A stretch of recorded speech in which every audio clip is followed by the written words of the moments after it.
Yep.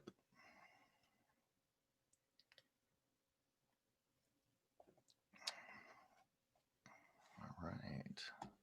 Mute that. Good afternoon, good morning, good evening, wherever you are. This is Doc Skinner with 1028 Live. It is Tuesday, November 26, 2019. And boy, do I got a show for you tonight. Lots of big things and lots of big news, but I got to hold on and I'll share that with you after the holiday. Um, Boy, do I got some really cool stuff to tell you guys. But tonight I've got even cooler stuff. I've got an amazing guest and Andrew D. BASIAGO, who's going to be on, and we're going to learn all about him if you don't know who he is and his story. Um, yeah, it's an amazing story. So we will get to that in just a moment. Oh, shoot. You're probably wondering what this image is behind me. It's kind of a hint on what's coming. So let me change back to the there we go. All right. So first off, we got to say hello to our sponsor, Psionics, the Psionics night vision camera, full color night vision. So you're not looking at like green and black or black and white. It's full color, and this little bad boy is awesome. You can mount it to a tripod. If you get the Explorer edition, which I'll tell you about in a minute, it comes with a mount for a rifle. It also has SD card up to 32 gigs of memory, 720, and can shoot from 5 frames to 60 frames per second. This thing is literally just a bad boy. It takes photos, it takes video, it takes loops. Wait, I'm on the wrong side. There we go. It also has playback as well as Wi-Fi, so you can hook it up to your phone and do playback on your phone to show your friends. But I love setting this on my tripod and setting it up straight into the sky so I can see the stars, because when you look up, I mean, even up here on the mountain, you see a lot.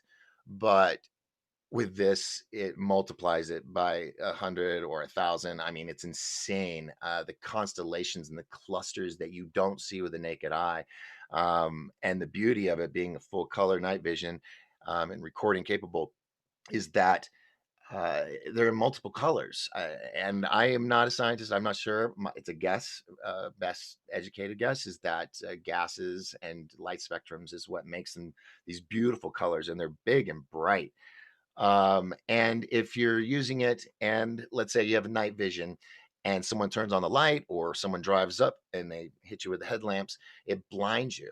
This, it won't, folks. This is awesome. This is the Aurora Sport. Okay. Normally you think these go for thousands of dollars, and they normally do. This is going for $399. That's right, $399. Now, if you want to upgrade it to the Aurora, which is here. Let me just pull this up so you can see the aurora. It's a beautiful color. It's a black with a forest green. Now this little bad boy behind me is like this, but it comes with digital GPS and digital compass, so it will record where you are and what direction you're pointing at. So it's also good if you need it in court for some reason. Security forces, I mean, people that fish at night, this is really good because when you're fishing and or if you're looking for certain color buoys, you can't see that with normal sorry, night vision. But with this, you can tell the different colors in the buoys. And it really helps. Go to Psionics, SIONYX.com. Check out the videos, the actual videos from these cameras. Now, if you really want to upgrade, you can go to, and by the way, the green one behind me goes for $799. And then you have the Explorer, which comes in a Pelican kit or Pelican case kit, which I don't have a picture of it, with the accessories as well as a mount for a rifle, and it has an IR flashlight with normally flash infrared flashlights. You see a red beam. Well, those are normally around 870 nanometers, whereas this one that they have is 920 nanometers, which is outside of that. So when you're shining the light, someone with a naked eye can't see it. So you're lighting up a field, but they can't see it unless they look through the psionics. This is just awesome. So anybody that just loves stargazing, UFO hunting, anything like that, this is a must to add to your little arsenal of camera gear and whatnot. Ghost hunting, you need to check this out. Now, because it's holidays and everything, we got this great sale, and it's only good till Thanksgiving. Now, there's going to be something separate. You can't use this code on Black Friday. Okay, you cannot use this code on Black Friday. They got another code for that.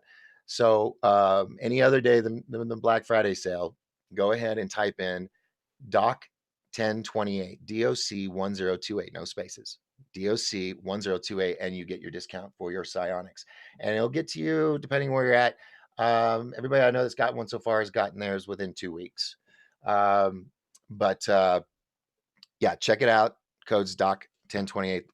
Awesome, awesome. I'm so happy that they're my sponsor. I love this thing. I use it every night. I still have not put the video together of all this footage I got with the UFOs, the elk herd that walked past my front door. you know, it's pretty cool. So Psionics, check it out. All right, now lots of other cool things coming up.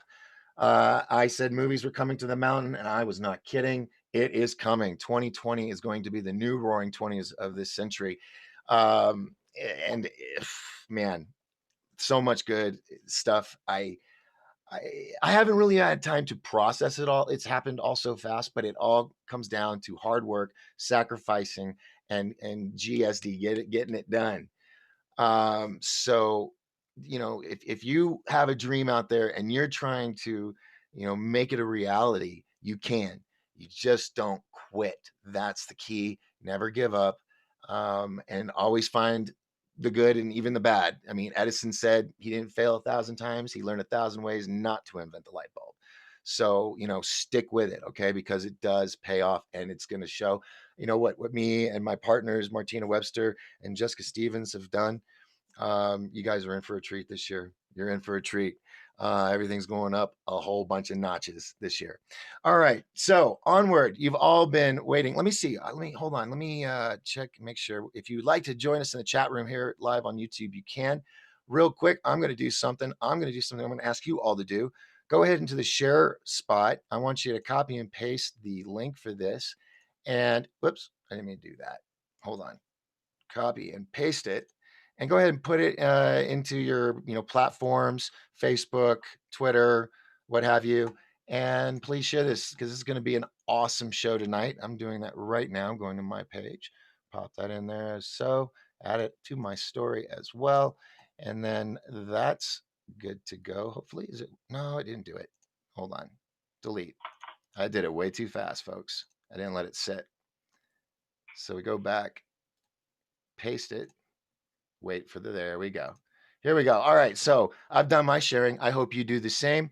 Get that all done. That's out of the way. And here we are. We got Richie. Rich has joined. Hey, thank you very much. The Brotherhood of Light brought me here. Well, I'm glad they did, Richie. Dave Dennis from Australia. How you doing? Good to always have you with us, Dave. Good to be back. He says, looking forward to the interview. Yes, me too. Isabel is always with us, and we love it when she's here. Thank you for joining. All right, so let's kick it off. Get a swig real quick, because that was a lot of chatting. All right. The next gentleman I'm bringing on right now via phone. Let me get his photo up here so we get off the psionics. Ladies and gentlemen, I would like to introduce to you a dear friend of mine who's an amazing man, brilliant man, Andrew D. BASIAGO. Andrew, welcome to my show. Great to be with you, Doc, my brother, my friend. Good. So, I'm glad that you're getting back into the circuit again. People have been asking me about having you on the show, but I know you've been busy. You've been doing a lot of things. A lot of people that are watching are going to be they're going to be introduced to you tonight for the first time. So, I think it'd be best if we could tell the audience a little bit about who Andrew D. BASIAGO is, where he's from, and what he's about. Well, I'm a lawyer in Washington State, admitted to the Washington State Bar Association and the U.S. District Court for the Western District of Washington. I served in 3 classified defense projects, 2 of which we're going to discuss tonight, and which I've been discussing for 15 years with the American public, so they know the truth about what our great country has achieved and kept secret for reasons that I don't believe are any longer tenable. And actually, after serving, and during the time I was serving in those 2 projects, I earned 6 academic degrees. a BA in history from UCLA, BS in advanced math that was conferred secretly by the Naval Postgraduate School at UCLA. And then I went on to study law at Lewis and Clark College in Portland, Oregon, where I earned a Juris Doctor and a certificate in environmental natural resources law with plans of becoming an environmental lawyer. And then I earned a Master of City and Regional Planning with distinction from Cal Poly SLO and a Master of Philosophy from the University of Cambridge. I was the 280th American to take a degree from Magdalen College, Cambridge, one of its 22 colleges, since the founding of Magdalen College, Cambridge in the year 1428. The first graduate being Henry Dunster, the first president of Harvard College, today Harvard University. So I worked hard to not only serve the country, but then pursue a higher education. And when that phase in my life was completed, I then passed the bar and then the federal bar in Washington State, where I've been practicing for almost 25 years, 23 years to be exact. But about 15 years ago, I realized that the most important thing I could do to help our country and our planet was bring forward the truth about what the first defense project that I worked in, Project Pegasus, that was under DARPA, the Defense Advanced Research Projects Agency. I served in that project from 1968 to 1972, when I was age 6 to age 10, almost 11, being September born. And I've been speaking out since October of 2004. I've now done about 50 conferences, close to 500 TV and radio shows about it, and lectured all over the hemisphere, from Kelowna, British Columbia in the north to Cordoba, Argentina in the south, and from Orlando, Florida in the east to Kona, Hawaii in the west, in an attempt to get the truth out about the fact that time travel was achieved by the United States government by 1970. Pegasus was the U.S. time-space program at the time of the emergence of time travel in the U.S. defense technical community. Since about 2010, I've been speaking out about the second project I was in. That took place between, or at least my experiences in that project. I don't know how long it lasted after I left the project. But I was in the CIA's Mars Jump Room program, also just informally spoken of as Project Mars, from 1980 to 1984, when I was an undergraduate at UCLA. Project Mars was focused around one technology. It was an aeronautical repositioning chamber, known as an ARC, or space elevator, also known as a jump room. It was under an American who was supposedly dead at the time. I think we all heard about Howard Hughes dying in 1976. He didn't. He lived until 2001. I've heard that rumor. He was the director of the CIA's Mars Jump Room program. And I met Hughes in that capacity. So I've been speaking out about that since 2010. And the net result is I've been able, as one individual, to essentially end the time travel cover-ups and the Mars cover-ups by our government. There's no way that they can put the genie back in the bottle at this point. Now, my reasons for doing so have been many and varied, and hopefully we can talk about some of those tonight. But I was doing what was right for my country and my world by coming forward with this information, and I'll explain why that's so. But that's essentially what's been unique about my life, besides, practicing law and working as a journalist. When I was a young man, I was a protege of Norman Cousins of the Saturday Review. I wrote for the Cousteau Society under Jean-Michel Cousteau, the son of Captain Cousteau. Mm-hmm. So I've done a lot in my life. I wanted to live a life that would emulate my heroes. My heroes have been people like Benjamin Franklin and Buckminster Fuller.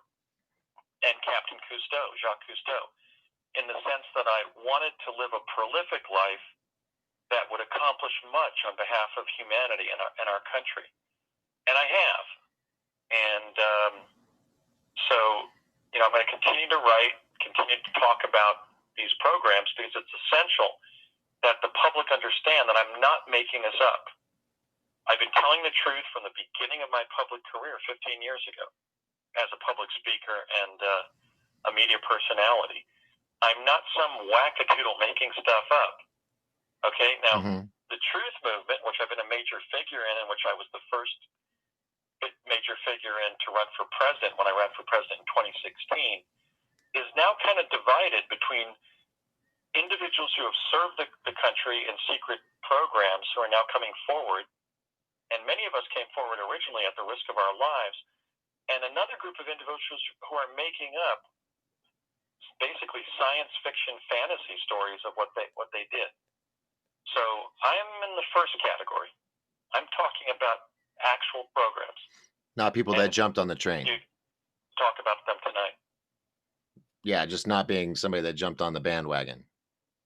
No, in fact, I don't want to brag, but I think I kickstarted the secret space program literature when I began talking about Project Pegasus in 2004, and then the Mars Jump Room program, not in 2010, in 2009. I did my first conference around it. And then what happened is I brought forward 4 other individuals I served with, but then other individuals began emulating us and making up stories. So the whole picture now is kind of confused. I have really no choice at this point, Doc, but to continue to tell the truth and tell it as often and as clearly as I can, because it's important that the truth movement achieve its objectives of bringing all of these secret programs forward, because they should never have been kept secret. Right. Wow. And I might add that the Cold War is over. I mean, the Cold War ended in 1989. That was what, 30 years ago, almost 30 years ago? Yeah. Or no, 30 years ago, per se. So we're no longer living in the Cold War. And so there's no justification for keeping these types of programs secret. Now, there seems to be a lot of films and TV series that have come out the past couple of years that incorporate secret space programs in one way or another. There's actually a show on CBS or ABC called oh crap, now I just went blank on it. I'm seeing it in my head, but I can't say it. It's basically emulating as the main character is Elon Musk, and they have the almost basically the same ship that he's building in a bunker, and he wants to go to Mars and everything. And there's other forces and powers to be. It seems like because of you coming out years ago and now others coming out, it is now already bleeded into the entertainment area where more and more people are ready for it. They're, like you said, it's the Cold War is over. They don't need to keep these secrets from us anymore, unless it's on purpose because they don't think we're worthy of it, or we're just cattle, like some of the top elites think. What do you think? Well, there have been major disinformational ploys directed at both the government's achievement of time travel and its achievement of Mars visitation. I think the 2 major ones have been the Philadelphia experiment cover story versus the real story, which we can share tonight if you'd like. Oh, yes, please. And then also the use of Elon Musk and even the last 2 presidents of the United States, Barack Obama and Donald Trump, to suggest that we have not yet been to Mars. The truth, and I know this to a legal and an historical certainty, and I'm a man of truth. I've embodied truth my entire life. And I make no bones about that fact. American astronauts first visited Mars in the year 1964 when I was 3 years old. And I first went there via the aeronautical repositioning chambers, not via rocket, in July of 1981 when I was 19 years old, almost 20. As did many of the other people I worked with. We were 19 years old, 17, 14 years old. Okay, they wanted to just as they wanted to acclimatize children to time travel when I was in Project Pegasus from 1968 to 72, they wanted to acclimate young adults and really just teenagers to going to Mars via this revolutionary device when I was in it between 1980 and 84. Okay, so the two of the major disinformational ploys have been the Philadelphia experiment story that's been told over and over again in the feature film by that name, TV shows, books, and so forth. And then all of the individuals who've been used to suggest that we still have to go to Mars. Now, I don't really want to criticize Elon Musk because I think he's a brilliant industrialist, and he's certainly somebody in my generation that I admire. But he has not contacted me. And like I said, I've done 500 interviews, and I've lectured all over the hemisphere about the truth about Mars. So he doesn't want to seem willing to embrace the truth that he would not be sending human beings from Earth to Mars for the first time. Not only did they visit in antiquity, but when I was there in the 1980s, William Whitecrow, who was one of my fellow Mars astronauts who sadly passed away last year, told me one time that there were as many as 1,500 other Americans in different locations around planet Mars when we were up there. Usually we were in the company of just a few of our colleagues. Mars is about 40% the size of Earth, but it was still big enough for us to be deployed all over the surface. So we don't have to, there's no need to go to Mars for the first time.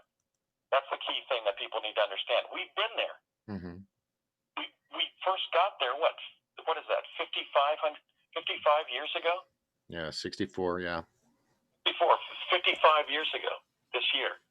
So that's one reason I've been speaking out. Imagine that. There's been over a half century plus cover up of what our space program achieved of going to Mars, and yet when NASA was founded as NARA in the year 1958, the principal function, the principal mandate that was given by the U.S. Congress was the expansion of human knowledge of space and the near-Earth environment.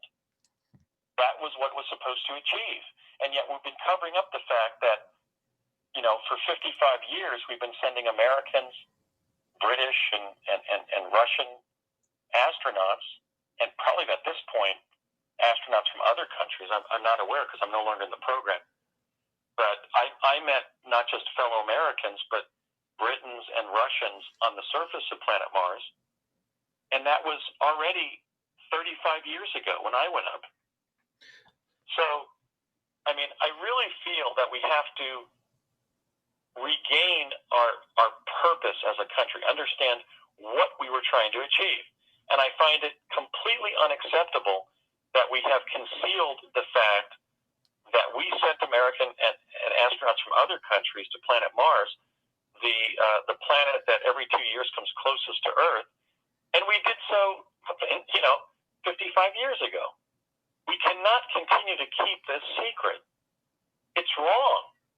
Yeah. The people have a right to know, and I think not only the American people have a right to know that our astronauts have been there, but I think the people around the Earth, all 7-8 billion of us, have as part of the common heritage of humankind the right to know the natural history of Earth and what we've done.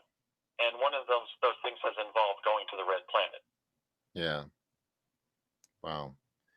Not National, was it National Geographic or History Channel did a series called Mars, and Well, they took from the group I founded in 2008, the Mars Anomaly Research Society. okay, Right there in capital letters. wow, I didn't realize that. But yeah, the storyline and everything, it made me think of you because it was an amazing series or season, at least. I don't know if there's a second season, but yeah, I don't know why they want to continue saying that we're not there because so much proof has come. Even Google Mars has slipped up and shown images that weren't erased that show a solar farm with buildings with air conditioning ducts and a pickup truck. I mean, who knows if Yeah, it's real or not? But I have heard you say that the air is breathable to an extent, like at high altitude. Is that correct, or yeah. am I mistaken? It's like Mars' atmosphere is definitely um, thinner than ours. It was estimated in our training program, and we had to get used to this idea. In fact, we were taken to um, one of the mountains in California to test how much altitude we could stand before we went up. Um, but I think it was Mount Baker, if I'm not mistaken. It's been a long time. But the atmosphere on Mars is about what the atmosphere is on at 12 to 14,000 feet on Earth. That would be sort of like the first station when you climb up Mount Everest. Hmm. And and yet I was able to carry my colleague Bernard Mendez a mile to safety when I was in the program, despite that. So we kind of adjusted to it. But one time I had a hyperventilation incident just because I realized how thin the air was that we were breathing. Initially, when we went up, we had respiration devices, but then everybody was sort of just flaunting the fact that they weren't using theirs. Hmm. In fact, some of my colleagues were smoking on the surface of Mars despite that thin atmosphere. But it was difficult, and I would often develop hypoxia, which is low oxygen, that would just cause screaming pains in my legs Hmm. when I was up there. And in fact, today I have numbness in the lower half of my legs and in my feet and ankles that never really has gone away. But I would get screaming pains from hypoxia because of the thin atmosphere there. Wow. Well, what is your opinion? And I want to get back to what you're saying, but just while we're here on Mars, what is your opinion about the population that's there now inhabiting it? Because even it's raw NASA satellite images that you can go to the NASA's website if you know which frame to look at or which roll of film. It looks like trees in some areas. It looks like herds of something running across the plane. Um, do you believe, in your opinion, that there's a large population of people living there, and that's why they're keeping it secret because that's was it alternative 3, where all the rich people go to another planet when we kill off our planet? Well, that's somewhat of a difficult question. So let me kind of address different aspects Okay. that it implies. Um, First of all, I wrote the first paper or written work to show images of humanoids and animals on another planet. That was my paper, The Discovery of Life on Mars, in December of 2008, 12/12/08. And in that paper, I revealed the humanoids and animals, the statues, and artifacts on Mars. And I show that Mars was inhabited both in antiquity and is inhabited today. So, addressing the natural life forms on Mars, there are 5 different primates. There are Homo martis terris, who are the descendants of Earthlings who went there in antiquity, and they look pretty much like us, although their musculature and body they're larger than us, and their bodies are a little bit shaped differently. Is that because of the gravity there? Because one of the things I Yes, did and want to I think mention. also because they were the descendants of the Martians who dug out of the debris caused by the solar system catastrophe of 9500 BC. Which was the planet Mardar or something that blew up and became the asteroid field that we have now, or the asteroid belt. Possibly. That's Yeah, one explanation for and it. There was, supposedly parts of that are what came and seeded the Earth or hit the moon as well and made it stop. There's a lot of that's been mentioned a lot recently, so it's funny you bring that up as well. right. Um, So that's the first type. They look essentially like us. The men tend to be bald. I never met any of the women of their species, but they are basically human beings from Earth that we could probably reproduce with, because they haven't been separated from Earth for that long, probably anywhere from about 10 to 100,000 years. well, here's a scientific question though. In that show Mars, there was the first child that was born in the colony the mother wanted to come back to Earth, and they're like, "You can't because the child was born at this gravity." Now, Right. There is different gravity there. In fact, the resonance, the different resonance of the planet, as distinguished from the Schumann resonance on Earth, was definitely something we had to adjust to. It was pretty. It was a mind blower when we first went up, each of us. So then the second type, Homo martis martis, are the indigenous Martians that were there when Earthlings went there in antiquity, like during the High Egyptian civilization that produced the first type. Okay, so they're smaller than us, spindlier bodies. The males, not well, the males and females, which I did see and I did meet, in fact, not only have pointed ears unlike ours, but many of the men, certainly the adult males, have antennae out of their temples, really, which are sensing organs of different types. And they have a very kind of shy, recondite personality. Some of them in adulthood, particularly the males, are really quite homely. They kind of look like the character that the German actor Max Schrank played, Count Orlok, in the classic 1922, I believe, German horror film Nosferatu. oh, Have you seen that? oh yeah, that was, yeah, if you, yeah, Nosferatu, yeah. I Now know he you're was. So you're saying they look like Nosferatu with the pointed ears and the bald head? they basically looked like that Max Schrank character in Nosferatu, Count Orlok, but they weren't as big as him. He was like 6'6". They were all like 5 feet tall, and the Okay. women were even smaller. Now the women and the children, the women were very attractive, and the children were very cute, just like cute Chinese and Tibetan children. Mm-hmm. And all of them wore all of the Homo martis martis, the Mars men from Mars, as it were, wear caftans. Those long pieces of clothing in black, white, and blue colors primarily. But they were very nice to me, even though we were told that occasionally they were killing one of our Mars astronauts and barbecuing them for dinner. That they Wow. were, um, a danger to us. So I was always kind of wary of them. When you were there, was it a heavy military presence or more civilian? Was it a heavy, size population or a small colony? Was it spread It out? was it was a mix of civilians and military. So, for example, myself and William B. Stillings, who I was trained with and was often on the surface with, one of the youngest Mars astronauts at the time, and one of the first people to come forward. I really salute Brett for his courage during his life, in terms of both going there and then telling the truth about what happened. But we were civilians, and then William Whitecrow was Army. Bernard Mendez was sort of in between. He was sort of a special investigator for the Defense Department.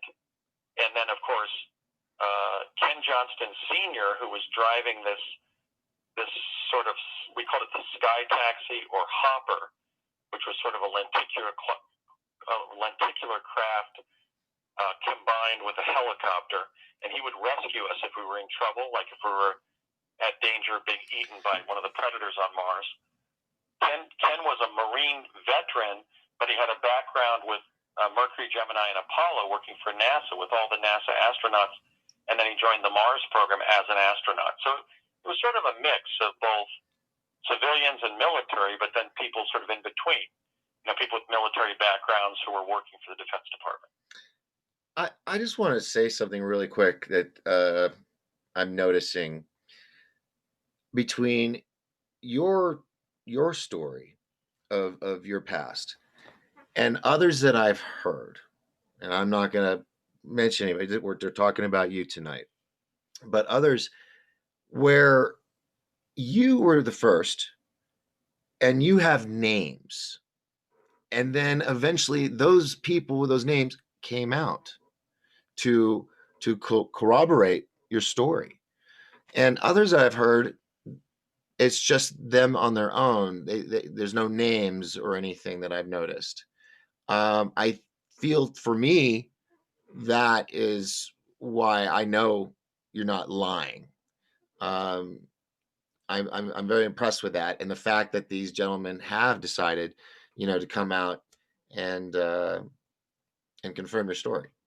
So Right. In the law, we talk about mere allegation versus corroboration. So, like, if I correct. say, I have been to Moscow, that's a mere allegation. But Uh-huh. if I say, I have been to Moscow, and here's my good friend from Moscow, and here is her Russian passport, Mm-hmm. and here she is to testify that she introduced me to her mother in Moscow. Mm-hmm. Okay, that's corroboration. Mm-hmm. Now, what the super soldiers, I don't know if we want to name names tonight, but what the super soldiers who followed me and the other actual experiencers, what they have in common, first of all, is exaggeration. Most of the hoaxers ultimately exaggerate their claims. So, for example, Aaron McCullum claimed he was part dolphin. Corey Good has claimed that he met his handler Gonzalez in the Kuiper Belt, when you don't have to go to the Kuiper Belt to meet an intel handler. The last one I met was at Abe's Deli in Northridge when it was still existed. And then, Randy Kramer saying he's been consulting a general all this time since he was on Mars, and the general's been talking to him inside his own head. So ultimately, the hoaxers reveal that they are hoaxing because they exaggerate. And the other thing is that those who are making up their stories have no corroboration.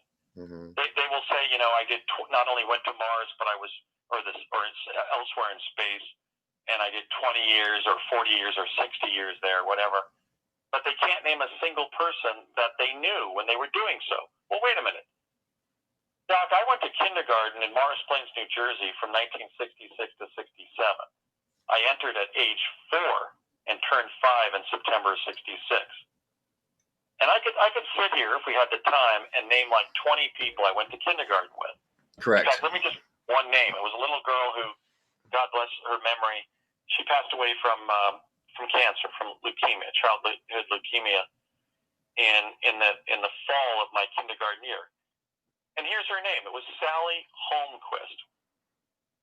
Now, how is it that as an attorney of almost 25 years of experience, where I've been busy all the time, as a public speaker and media personality who's now done 500 radio and TV interviews and conferences around the world, that I remember who I went to kindergarten with, but some of these hoaxers, I call them exo-hoaxers, by the way, that's a term I've invented to describe making false claims about serving in the secret space program. They can't name a single person they served with. I just find that obvious evidence of stories being made up rather than actually lived.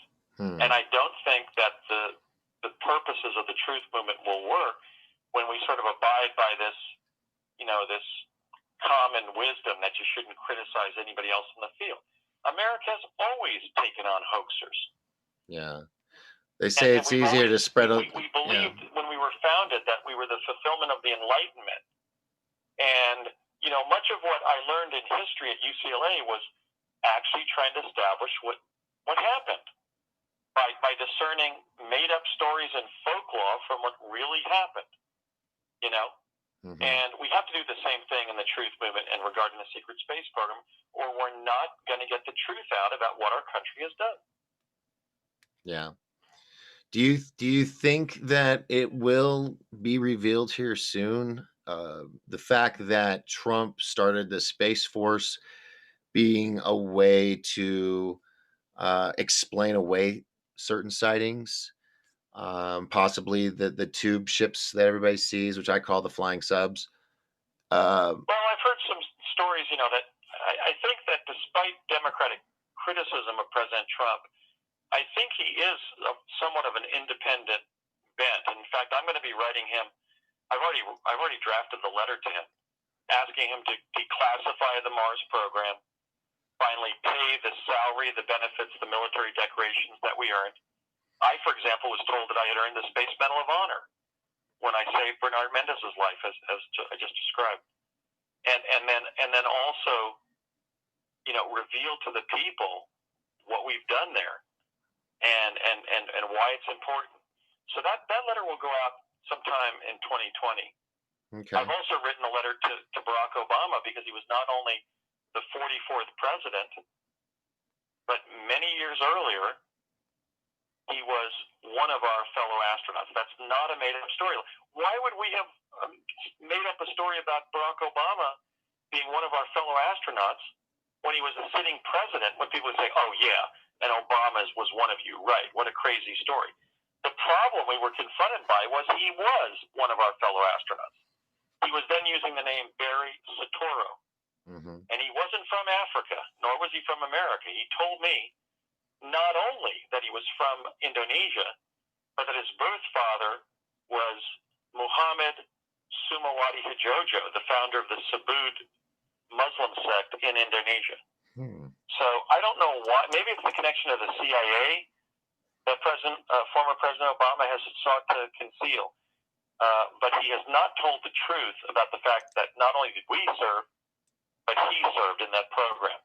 Now, when we came out and revealed in 2011 or so, and that was myself and William Stillings and Bernard Mendez, that President Obama was one of our fellow Mars astronauts that we were trained with and we were frequently on the surface with.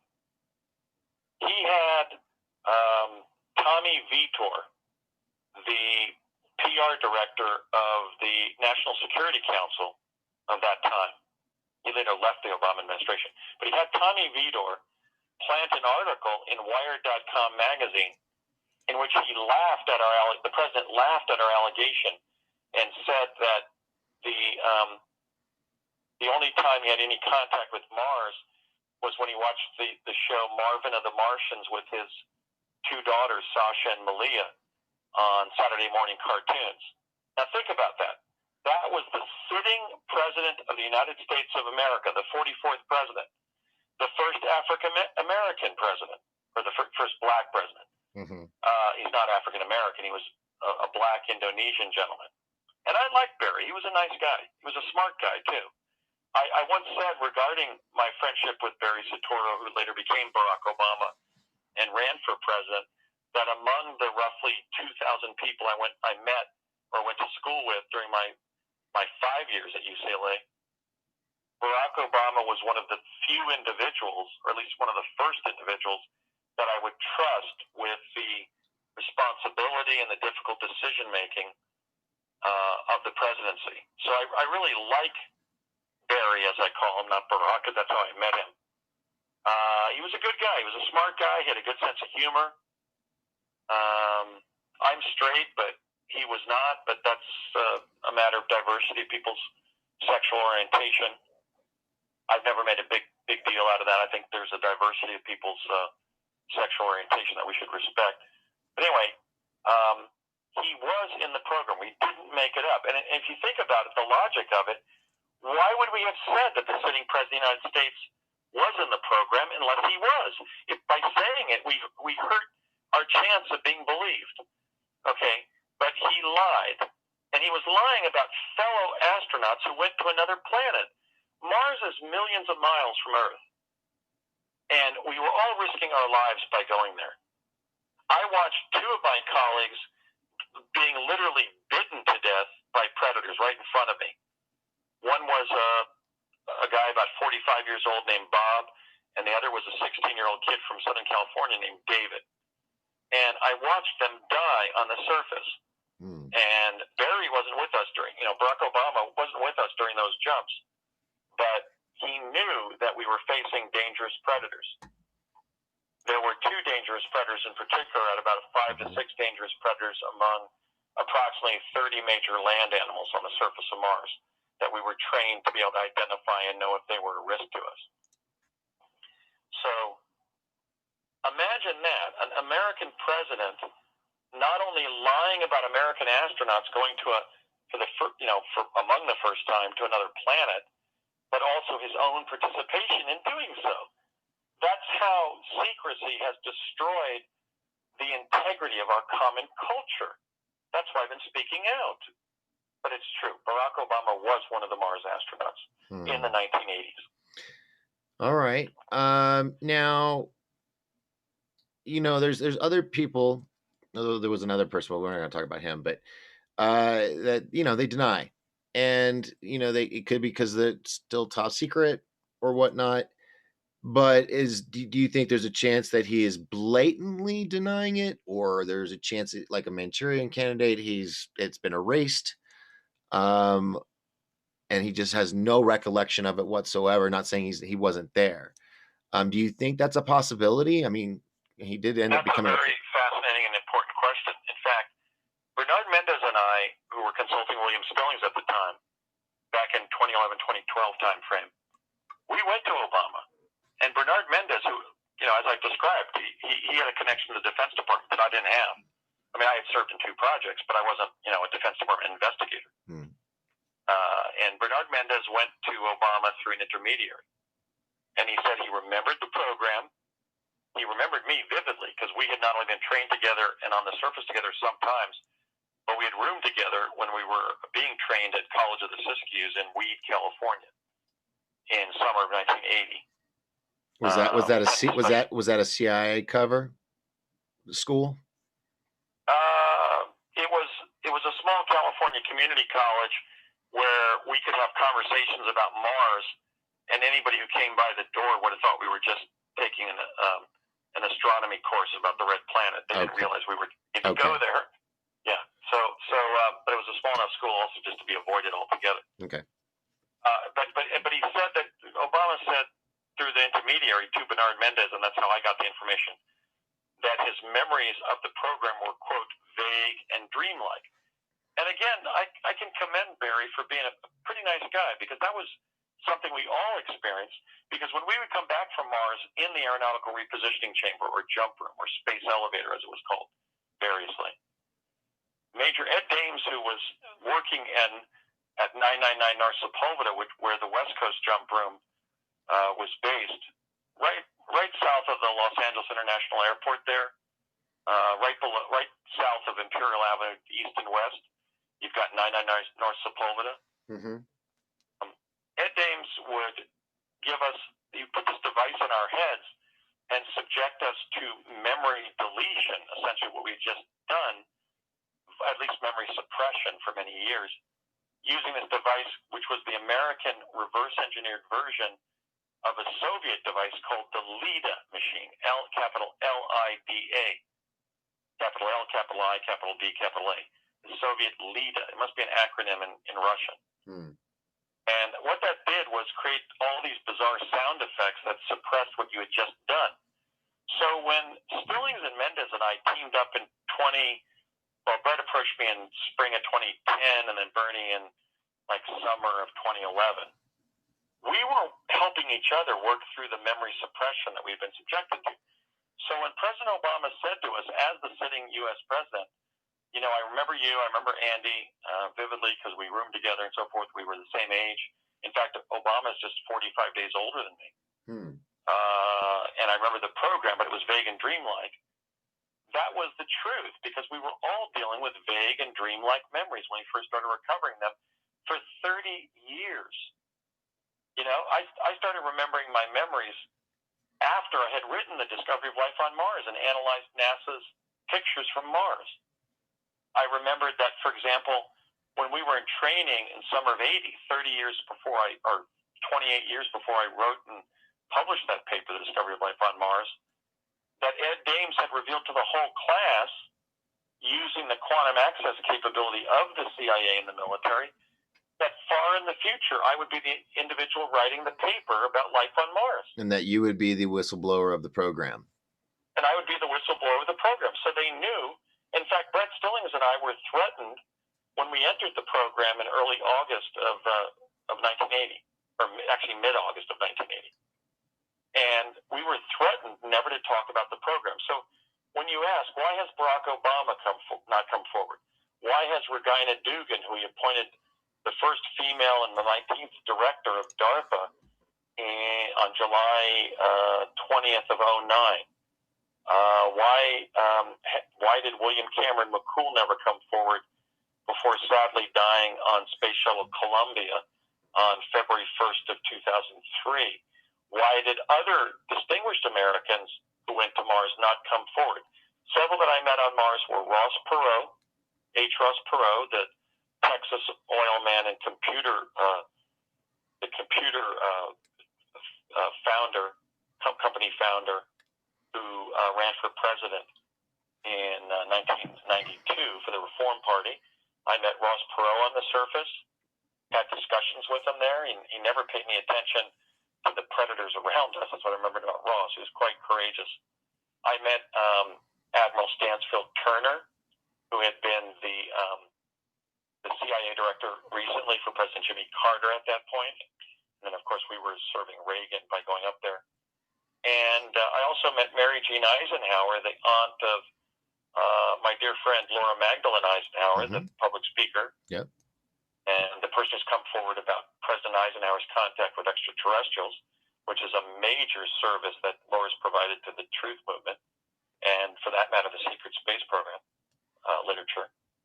But I did one jump with her aunt, Mary Jean Eisenhower, who then went on to become the president of the People-to-People Ambassadors Program, which is a second-level diplomacy program founded by her distinguished grandfather, President Dwight David Eisenhower, the 34th President of the United States. So there were distinguished Americans going to Mars, I think with a focus on those who would seek the presidency or be fingered to maybe consider becoming presidency. That would include myself, Obama, Dugan, Perot, and Mary Jean Eisenhower.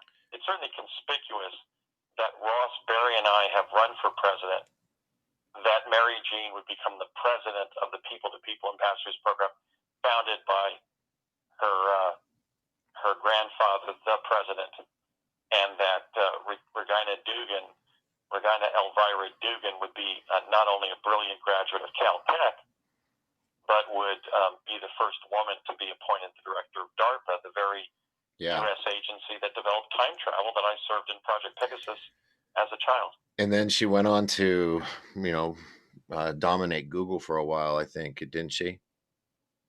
Yeah, I mean, Regina is one of the most distinguished women. Show a picture of that. There she is right there, folks. Generation. She was a couple years younger. I think she was born on, if I'm not mistaken, she was born on March 17th of 63. She's a brilliant individual. I considered her, asking her to be my vice presidential running mate in 2016, but then I thought otherwise when she seemed to come out for microchipping human beings, which I oppose. Yeah, she. I saw the TED Talk where she came out and showed the little digital tattoos, and it made reference how kids are going to get it just to piss their parents off, But in my 100 proposals, I actually have at this point I forget what I called it, but I have one paragraph, one proposal of my 100 proposals when I ran for president about not basically diminishing human dignity by tattooing and microchipping people like that. The Nazis tattooed numbers on Jewish victims of the Holocaust. Yeah, which were run through the very first IBM computer. It was supposed to, calculate their worth. Right, and Thomas Watson of IBM created that system and provided it to the Nazis. That's right. Just as Henry Ford of Ford Motor was a vicious anti-Semite who wrote a ridiculously prejudicial book called The International Jew. As you may know, Doc, I'm part Catholic and part Jewish. I did grow up as a Roman Catholic, in fact, a confirmed Catholic, but I'm Jewish on both of my grandmother's side, both Ashkenazi and Sephardic.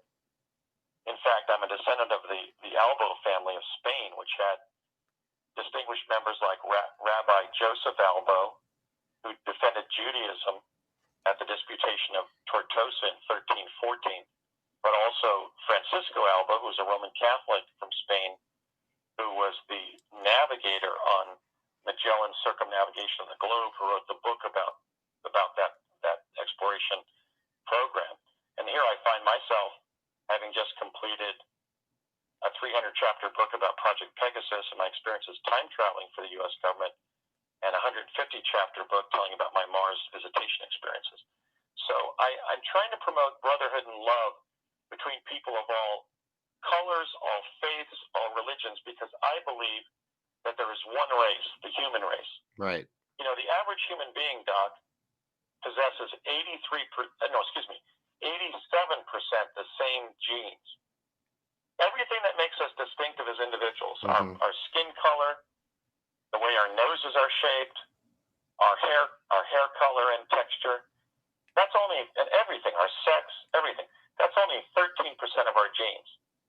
We are truly one race. Right. And just as when I ran for president, I wanted to, I didn't have a chance to, but I wanted to communicate to Black America. We're always talking down on Black America. We're always saying, things like, there are more Black men in prison than college.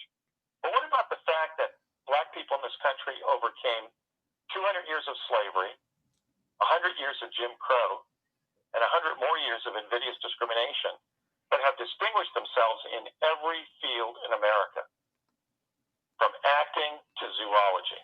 Right. They are literally the most successful minority group in the history of civilization. And I say that as not just somebody of Catholic and Jewish ancestry, but somebody who's of Polish, Austro-Hungarian, Spanish, French, Irish, North African, and African ancestry. I really have to laud the Black people of this country.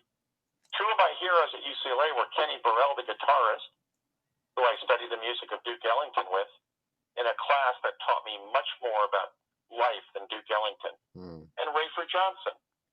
I nominated Rafer, who had been the student body president of UCLA after he was the Olympic decathlon champion in 1960. I nominated Rafer, who later went on to serve one of my heroes, Robert F. Kennedy, in 1968, Senator Robert Kennedy. I nominated Rafer for Bruin of the Half Century at UCLA because he's done incredible things with his life. He not only served RFK, but he's worked on the Special Olympics with some of RFK's surviving sisters and his former wife, his widow, Ethel Kennedy. So two of the formative experiences I had as a young man while I was going to Mars was being educated by Black men like Kenny Burrell and Rafer Johnson. But I also worked with a Jewish mentor, Norman Cousins, a remarkable man.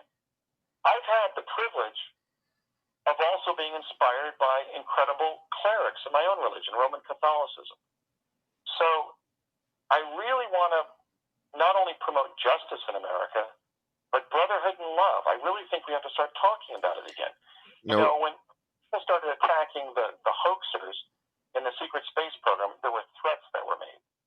So, for example, when Corey Goode was challenged by his own producer, Jay Widener, on Yvonne DiCarlo's show, Groovy Bean, on radio, in a 5-part series, describing how Corey was lying, which is a damaging thing to be said by your producer. Wow. As you know. I was not aware of that. It was his producer that said that. Yvonne was crying. The host of that radio show was crying on her own show because her life had been threatened by Corey's supporters and fans. Now, that's not America. We don't threaten people's lives for disagreeing with us. Yeah. We fought a civil war that we could have resolved by freeing the slaves and protecting the interests of the South, basically, and the North, for that matter. We could have achieved a compromise. We made several attempts at it in 1850 and right before the war started. And we lost 600,000 Americans in the Civil War? Yeah. And that the greatest industry in North and South, in cities and towns after the Civil War, was artificial limbs. That was the number one industry in America in the generation that had fought the war. Yeah. One of whom was my ancestor, August Borneman, who was a cavalry commander for the Missouri Cavalry for the Union, which I'm very proud of. He was a captain in the Missouri Cavalry for the Union. He was my great-great-great-grandfather on my mother's side, one of them. So I really feel compelled now not just to run for president based on truth, but calling for love and justice in America. Yeah. And maybe we can do a later show about 4 cases that I'd like to discuss that really show the degree to which we have lost our vision about justice in America. Well, we need to restore justice in America. Yes, and we will get to that. We got plenty of time. Now, for the new people, they're hearing you talk about jump rooms. They're hearing you talk about all these celebs going to Mars, or politicians, I mean. Can we give for the next 30 minutes, can we talk about how the jump room came to be and Well, how... Let me quickly describe 3 of the 8 modalities of time travel that I experienced. I'll be real quick. Oh, you don't have to. No, I'm saying you don't have to be quick. We have all the time in the world. We will take a break at the half hour, so people, Okay. like a 2-3 minute break. So you can take a break. I can take a break real quick, and then we'll come back and we'll continue. So yes, don't worry about time. Okay, great, Doc. The first major device was Tesla teleportation. In Tesla teleportation, you stand in front of 2 parentheses-shaped objects, and they're radiating something that Tesla called radiant energy back and forth between the 2 armatures of the device. That's what they were called. When you did, and you had to do so traveling at a meter per second, or you would be dismembered, like you'd lose an arm or a leg, or get cut in half. So we had to literally leap through this field of radiant energy. When we did, what's called a vortal tunnel would open up in the fabric of time-space.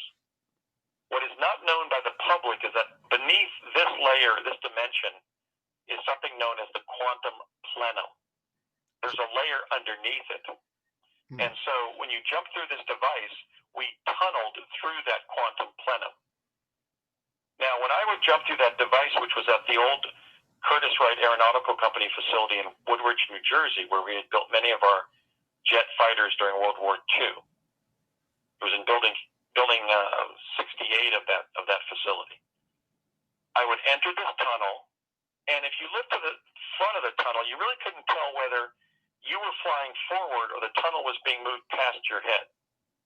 Interesting. If you looked to the side at the tunnel, there was bluish white light, and there were holograms of intervening dimensions that you could sometimes see in the tunnel. Several seconds later, we would pop out in the state capitol grounds of New Mexico, in Santa Fe, New Mexico. They were using the area on the side of the Baton Memorial Building, which was the pre-1966 state capitol building before they built the Roundhouse in Santa Fe, which I love, by the way. It's neat. It's one of the most neatest state capitol buildings in the country. And we would pop out and just pop into view. So sometimes when we would teleport to Santa Fe like this, somebody would see us just suddenly appear in front of them. One time, an old man who was taking his morning walk, because of course it was 2 hours earlier when I jumped through the device at 9:50 a.m. at Curtiss-Wright, New Jersey. It was 7:15 a.m. in Santa Fe, New Mexico. And this elderly man in a red cravat and a blue shirt and gray pants, he could have been Andre Segovia for all I know. He certainly looked like him. Pointed to me, to this young secretary walking to her morning job, probably, the boy. And she said, "What, sir, what?" And he was saying, the boy, because I had just popped into view right in front of him. Okay, so that's Tesla teleportation. Now, there's actual videos on YouTube that have gone viral that show like someone riding a bicycle out of nowhere, or a car coming out of nowhere. That seems to be a lot of these videos are appearing. I'm sorry. Continue. Governor Jesse Ventura, right to where we were literally teleporting to, and he and Sean Stone and his son Tyrell Ventura, who are his co-hosts, they kind of asked me, why weren't you teleporting directly to the Los Alamos National Labs in Los Alamos? And the reason is it was infiltrated by Soviet intelligence. That was the Klaus Fuchs spy network, in at Lanel, the Los Alamos National Labs. So we couldn't. This is how far out what we were doing was in terms of Tesla teleportation. We couldn't teleport directly to the grounds or inside the building of the Los Alamos National Laboratories in Los Alamos, literally the the agency that was responsible for the program, because there were Soviet spies in the building who might find out that we had mastered teleportation. That's why my father and the other people serving on the program picked the Santa Fe State Capitol grounds as the place that we were appearing, not only as kids, but the adults as well. Okay. Because if somebody suddenly, I mean, if you ever visit that beautiful state capitol complex, if somebody suddenly popped into view and then walked around a corner, you would think, oh, I was just looking away, and they just walked around the corner of a building. Right. So that's why they selected the Santa Okay. Fe State Capitol grounds. Real quick before we get too far ahead, I have to keep thinking of new viewers that are hearing the story for the first time. You made mention of your father, and you made mention of kids. Now, can you explain who your father was and how he was attached to this program, and then how you were brought into the picture, and amongst other children as well? My late beloved father was a great man and a great American and a wonderful father. Was Raymond Francis BASIAGO.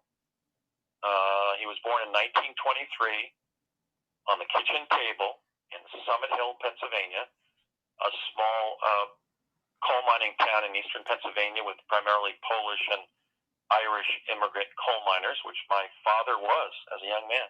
In fact, at age 4, he was mining coal to help his family survive during the Depression. Wow. And he fought in World War II as a combat medic and ambulance driver for the U.S. Army, for the 13th Airborne Division of the U.S. Army in France and Germany. And after the war, he, on the GI Bill, which is something I should have gotten for serving, but my dad was fortunate to get the GI Bill of Rights, and he earned a BS in electrical engineering at Lehigh University, which has one of the world's leading engineering programs, probably the best electrical engineering program. And my dad mastered electrical, instrumentation, and chemical engineering, but at Lehigh he had studied physics and mathematics. He was a brilliant mathematician. So he was working at Okanite Company in Paramus, New Jersey in 1952, when you may recall that famous UFO overflight of Washington, D.C. Yes, it was in all the yes. 9 UFOs from outer space clocked at 7,000 miles per hour as detected by the radar station at Langley Air Force Base and reported on the front pages of the New York Times and the Washington Post. That was July of 1952. In October, several months later, a bird colonel from the Army, I believe, not the Air Force, came to my father's table or desk at Okanite and ordered him to report to Curtiss Wright Aeronautical the next Monday in a secret program to work on the ramjet engine, or the ramjet itself. Yeah. To chase the UFOs out of our atmosphere. My father was the designer of the metal alloy by which the ramjet was built at Curtiss Wright. He also had 4 American patents. Wow. Which are too complex to go into. I know the history of some of them, but he was an electrical engineer, an inventor, and as a result of working on the ramjet, he worked on a number of other high-performance jet aircrafts for our government, including the B-52, which you may recall was going to be the flying Chernobyl, the jet bomber with a nuclear power source. Yeah. So sometime during the 50s, he was put in touch with the Manhattan Project physicists. I don't know exactly when it was, but he first went to New Mexico in 53, 54 to flight test the ramjet engine. It may have been at that time or later. But in the 50s and 60s, he basically was consulting with the Manhattan Project physicists who had built the atomic bomb, known as the Los Alamos physicists or Project Manhattan physicists, like Dr. Harold M. Agnew, Edward Teller, Emilio Segre, Sterling Colgate, and they were working on time travel. And so my dad was learning the theory and practice of the leading technology they had, the first one I described to you, which is Tesla teleportation. I'd like to describe a few others, but so my dad became, by 1966, the chief technical consultant between the Ralph M. Parsons Company, the leading process engineering company in the world, and the CIA and other U.S. agencies for that matter, on the theory and practice of Tesla teleportation. So when Project Pegasus was launched in the late 60s, probably by 1968, because that's the first time I went, maybe a year or two earlier, my dad knew the technology. He understood it. He could do complex mathematical calculations like he had done during his 8 years at the Thomas A. Edison Research Labs in West Orange, New Jersey, from 1956 to 64, many of which led to the computer revolution. But he was able to do incredibly sophisticated math. He was a genius in math. Which, again, I tell that story because I want millennials to know, man, it doesn't matter your race, your religion, your gender, where you came from, how rich or poor you were as a kid. In America, you can do anything you put your mind to. My father did. Yeah. Look at his life story. I mean, he not only raised 5 extremely wonderful kids. I mean, I love my siblings. They're great people. All of them in healthcare, by the way. Only myself in the law. But I want the millennials to know that, my dad went from being born on the kitchen table in an impoverished coal mining town in the Depression, where he was having apple butter jelly and toast 2 meals a day when he was already 10, 11 years old. And yet he was one of the pioneers of time travel for our government. Wow. After working on some of the most sophisticated defense bombers to protect our country from foreign invasion and destruction. So we can all do that. That's what I've been trying to do with my life. I've always admired my father so much, so deeply, that one of my goals has been to have an invention like he did, patented. And I've now got a patent pending on a device that I've invented with my incredibly loyal and honorable friend Jan Friedman, an individual who's written 5 books for me while I've had vision problems. He's transcribed 5 books in 10 months for me. Jan and I have also developed several devices to help disabled people with medical problems. So I'll be describing those someday when we get them patented. Fantastic. But I want the millennials to know, there's no limit in America. Don't put any limits on yourself. And if we bring the country together again in brotherhood and love and justice, we will do it. Yep. John F. Kennedy, Robert F. Kennedy, Martin Luther King, they were prophets. They were prophets of the America that was to come. And they paid for that with their lives.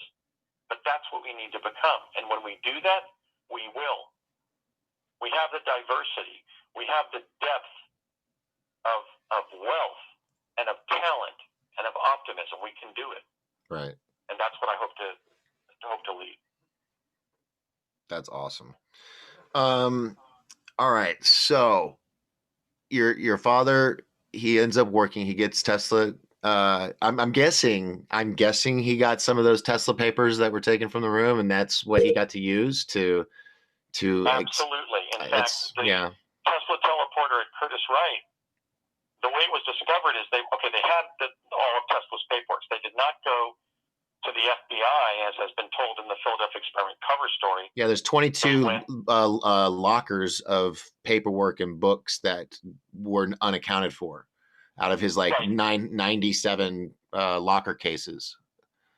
They went to the War Department. In fact, there's some evidence that the uncle of President Trump, John G. Trump, he was the one that he took it out, supposedly. Was the War Department official, later, of course, known as the Defense Department, or Department of Defense. Those documents, I know to a personal and, again, an historical certainty, were forwarded to the most brilliant physicists in the country that it would make sense to forward them to. They were sent to Los Alamos, where, again, Agnew, Teller, Oppenheimer, Sterling Colgate, and so forth were designing the atom bomb. And they started working on time travel as a result of having Tesla's paperwork. Now, when they were setting up prototypes of those devices in places like Curtis Wright. I mean, Curtis Wright is in Woodridge, New Jersey, which is like a half hour from New York City, where Tesla died at the hotel, the New York hotel or something. The Manhattan Hotel or New York Hotel in Manhattan, something like that. So anyway, Tesla dies in January 7th of 43, and they sent his paperwork initially over to Curtis Wright across the river in the Hudson River in Woodridge, New Jersey, north central New Jersey, where I grew up in that area, to make prototypes of those devices. When they set up this device with the two elliptical booms, there was a technician who walked through the radiant energy to retrieve a screwdriver that he could see through the radiant energy across the shop floor, and he suddenly disappeared and popped into view in Africa. But they didn't know this. You said that they thought he was vaporized, and they stopped the program until he 6 months later or something, he walks up to the lab door.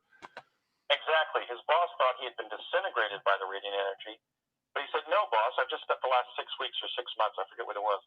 I just spent the last 6 months convincing these African tribesmen that I was not a god from elsewhere," because he suddenly popped into view right in front of them. In fact, we were trained when we were serving in Pegasus to always do as the Romans did. And they used the example, if you ever find yourself in Africa like this guy did, and an African tribe is putting their face paint on, put their face paint on, because that's you do as the African tribesmen do, just like you do as the Romans do. Always fit into the place we're going to be sending you. That's why, for example, if you look at that picture of me at Gettysburg on November 19th, 1960. Yeah, let me pull it up for everybody to see real quick. Okay, I'm so wearing, I've got to move out of the way real quick so they can see it on the green screen. I was dressed in a Union Bugle Boy outfit, but I am in a warm jacket there and hat that was given to me by a gentleman in Gettysburg, John Lawrence Burns. Mm-hmm. He was a hero of Gettysburg and actually of the War of 1812. But when I went into Gettysburg, when I walked into Gettysburg that morning, I was freezing, and I'd just been wearing a Union Bugle Boy outfit, but no jacket. And we're talking November 19th in eastern, southern Pennsylvania, and it was cold, and I was shivering. My teeth were chattering, and John Lawrence Burns brought me into a millinery shop, which is a men's accessory shop, and he outfitted me with a warm Union jacket, oversized shoes, and a hat. And that's when I walked over to the Lincoln speech site, because my mission was to basically have the privilege of seeing Abraham Lincoln deliver the Gettysburg Address. Right. When I did, I met my dad there, but he was several years younger, and he had just been at the Time Lab back in East Hanover, New Jersey, where he and Sterling Colgate had used another type of technology to send me to Gettysburg to see the Gettysburg Address. But we sometimes dressed for places, but not always. Sometimes we just wore like blue jeans and a polo shirt, Okay. the kind of clothes you'd wear to school. But let me talk about the second technology, because that was a big deal. Okay. The Tesla teleporter was limited in the sense that if you sent somebody to the time before the emergence of Tesla teleportation, they would be stranded at that point in the time-space continuum. That's no good. They would not have a way to get home to the present. Whether you set them, the past. That was actually a question I wanted to ask you when you were talking about appearing in the middle of the buildings, not actually in the labs. When you jump, do you? I mean, you're saying you can't jump before time travel was made possible, because you'll be stuck. Where does how do they know where the other end of the tunnel is going to be, or how do they do? I mean, is it just a random thing, a lottery chance where you'll end up, or? That's one of the things my father helped DARPA do. They found the way to estimate the length of the tunnel. That's the short answer. The long answer is the first 3 guys to jump through the device asphyxiated. They were Navy enlisted personnel who perished because they were in the tunnel too long. So my father helped DARPA calibrate not only the length of the tunnel, but how to set the tunnel to teleport somebody to the past or future, to set the device that we were jumping through, so that when we, for example, jumped through the tunnel, we could jump into the future ultimately. and I participated in those experiments. Okay, so they were able to calibrate the length of the tunnel so we wouldn't asphyxiate jumping through it, die of lack of oxygen. But they also were able not only to tell where it was going to go, but where it was going to end up in the past or future. So Tesla teleportation went from being a real-time way of going across the country very fast. It took about 2 or 3 seconds to travel the 2,005 miles from Woodbridge, New Jersey to Santa Fe, New Mexico. So but it then became a time travel device because they could send us to the past or future, and they did. But if they sent us to a time in the past before the device was developed, we would have been stranded there. And some jumpers were. So and that's first one. So they get this figured out. Your father figures it out. Of course, I'm sure the volunteer list was short because of the previous volunteers. So this, I guess you could say, is what led you to come into the picture. Was he brought you into the picture to show the brass that, hey, this is my own son, and it's safe, and that's where you became the first one to jump as a child. Right. The second were a group of about 24, 25 kids from Latin America who were literally living on the streets and lacking everything: food, clothing, shelter, education. And so the U.S. government did something I don't really approve of. They went into a kind of a Faustian deal with the governments of those Latin American countries to bring those kids up to the United States, especially New Mexico, with the proviso that if they survived uninjured and alive, they would get everything that they were being denied in their home countries. And then I was in the third group. I was in the first American child to teleport. There were then many more. There were actually 140 kids in Pegasus who then teleported. Wow. But I was the first because of exactly what you described, Doc. My dad wanted to show Harold Agnew and the other people in the program that, look, if Tesla teleportation is safe enough for my own son, it's safe enough for anybody's kid. And we really should introduce this in the civilian sector. But initially, they were using kids on teleportation just to test our response to it if they introduced it like in the executive branch, to shuttle the president, the vice president, the secretaries of the cabinet, and so forth, defense, state, etc., around the globe in a time-urgent way without jet fatigue. And I think they've been doing so ever since. Yeah, I'm sure. Hillary Clinton and John Kerry showing up in Europe with no jet lag. Man, I'm jet lagged when I go across the pond in a commercial airliner. Yeah. So I think they are using teleportation at military bases to shuttle our executive branch officials around. And I think that becomes a human rights issue for Americans and other world citizens. Why should just governmental officials have that right, but not all of us? Right. There were medical side effects. There was a disease that mimics diabetes from the Tesla teleporter. I got it. I certainly had it by 2004 when I was in my early 40s. And I actually had proof of that from Jack Pruitt, who was one of the team leaders on the project, who later became the research director for Project Montauk in the early 80s. In Long Island, not New Jersey or New Mexico. That's been back in the news lately. Yeah. I was taking a large pill that my dad would call my horse pill. I had to learn how to swallow something about the size of a small gumball.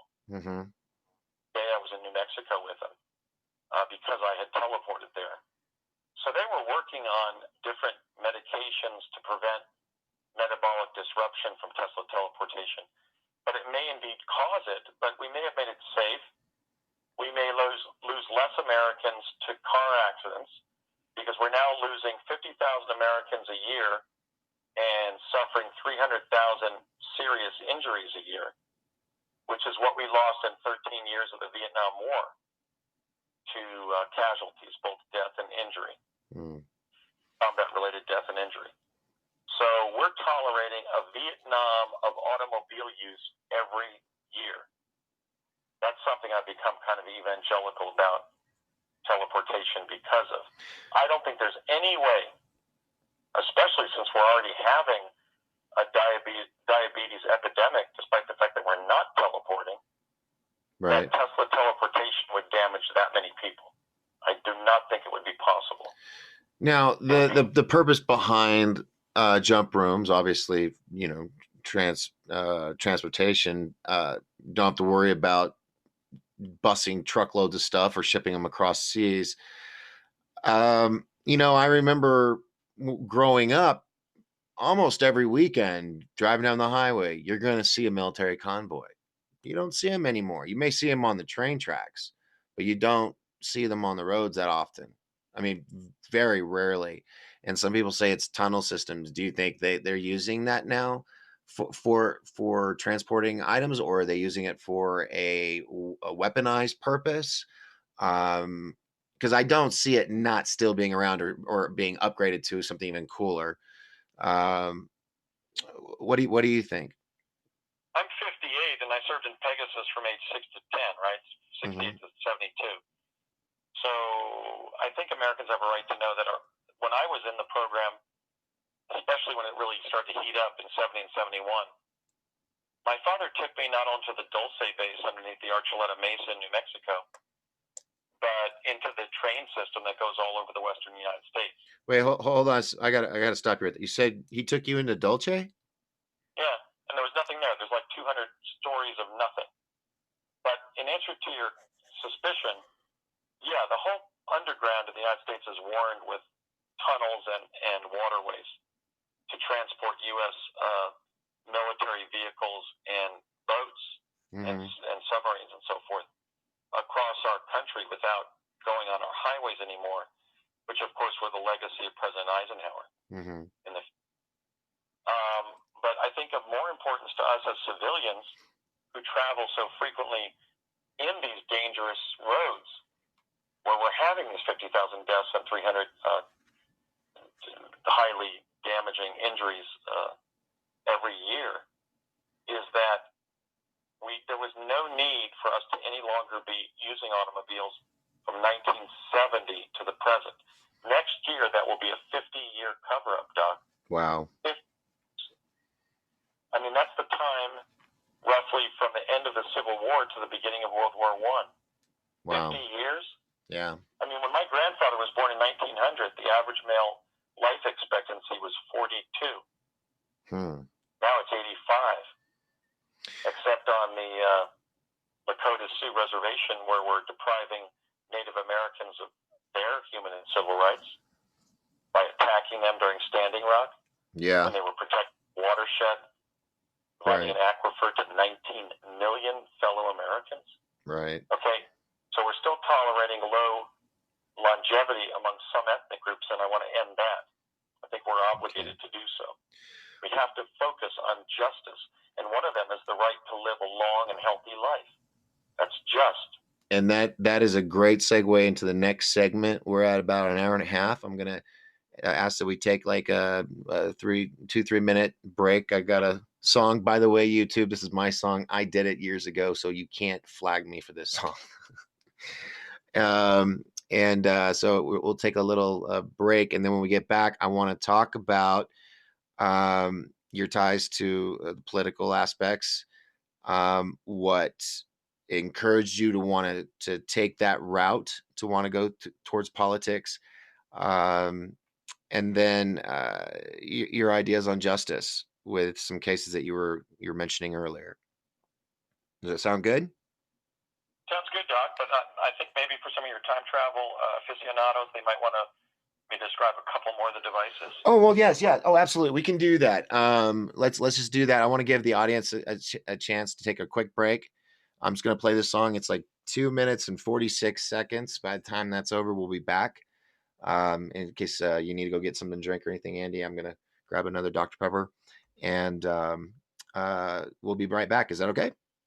That sounds great. Okay, everybody, I'm going to play my song. This is called Space Pop Genesis. I did this a long time ago, so let's see if it works. All right, 2 minutes and 30 seconds. See you guys in a sec. Turn it down a little bit. There we go.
Ah.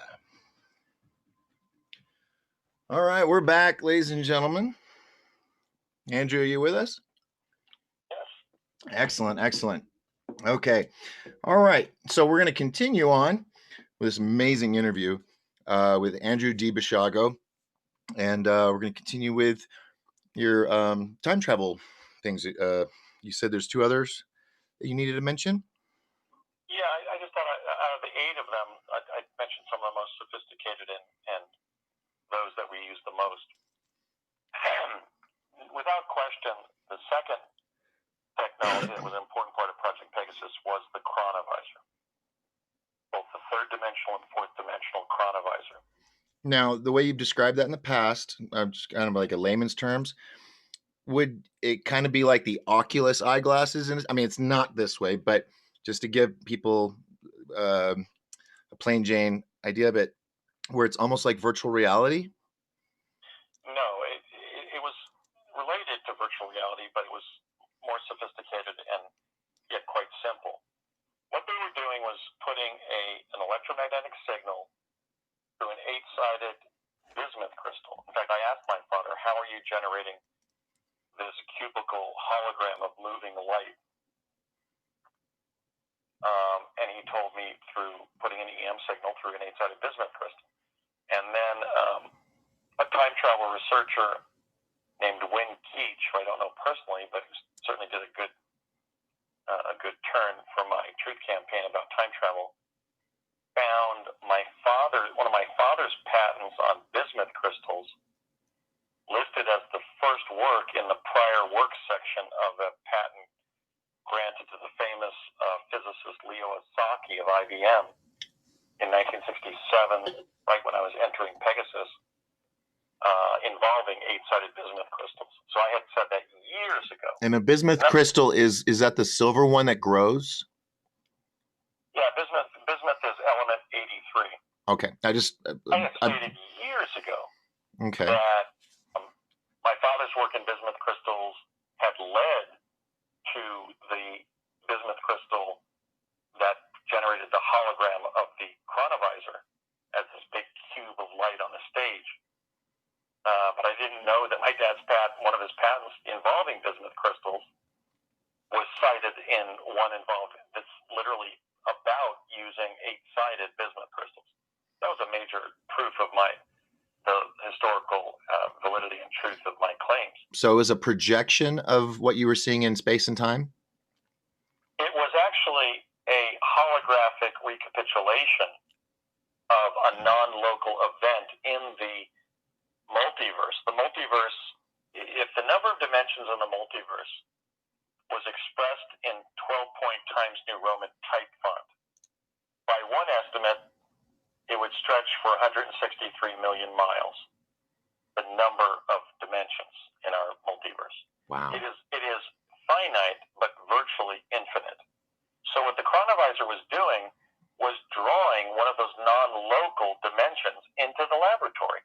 Now, the paradox of that was, if we were standing on the stage when the hologram was brought around us, literally to envelop us, which happened to me many times, if we began walking, ordinarily, if we just closed our eyes and walked across a stage, like the Morristown Performing Arts Center in Morristown, New Jersey, where they moved the chronovisor after it had been at the Standard Manufacturing Company in Convent Station, New Jersey.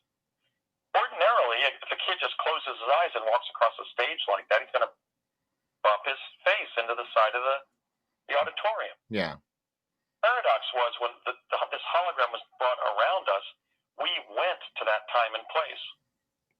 Now, if it wasn't brought around us, it was just on the stage, and we were on the stage looking at it or in the auditorium, yeah, it was a kind of a form of virtual reality in the sense that it was a form of technical remote viewing, because we could see what was going on inside of it. In fact, the first image I saw of Chronovision was a beautiful scene of a Tudor mansion in England in the year 1500 with a guy walking a horse diagonally across the grounds of the castle. And it was like a storybook picture almost of England in the Middle Ages. It looked like a very nice place to live.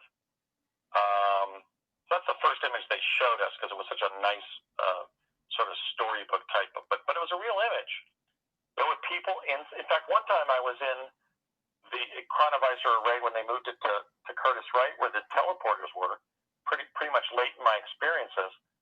And one of the technicians had tuned in Lincoln's White House during the 1860s, prior to his assassination in, what was that, April of 1865. And he said, "Oh, you see him? See him? There he is, Lincoln. See him on the left?" So they were able to tune in literally the things that both prominent individuals and just everyday people had done centuries in the past. And in fact, when I was first introduced to chronovision, they took me to a national security watch post in Flemington, New Jersey, where they showed us what they were doing. They were setting up these chronovisor images and then filming them. And then they would label the film canister, Paris, 1920, London, 1800, or whatever. But by the time I was born to the program, real quick, sorry to jump in. I just question. So with a chronovisor, that eliminated the limitation of only going as far back as time travel was created, correct? So exactly, because when they collapsed the hologram, we popped back into view on the stage in New Jersey in real time. The time we had left. Okay. And we were only, regardless of how much time we spent in the hologram, they said, from our perspective as your technicians in this program, you're going to be in there for only 15 minutes maximum.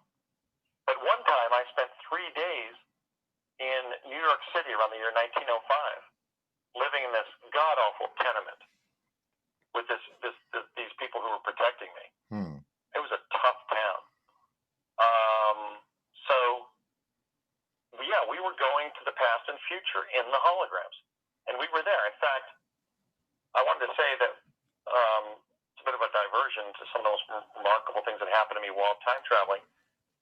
But it has long been a mystery to American historians of why General George Washington suddenly ordered the Revolutionary Army to retreat from New York Harbor, from Washington's headquarters up in his tent up in Brooklyn Heights at that time, in August of 1776.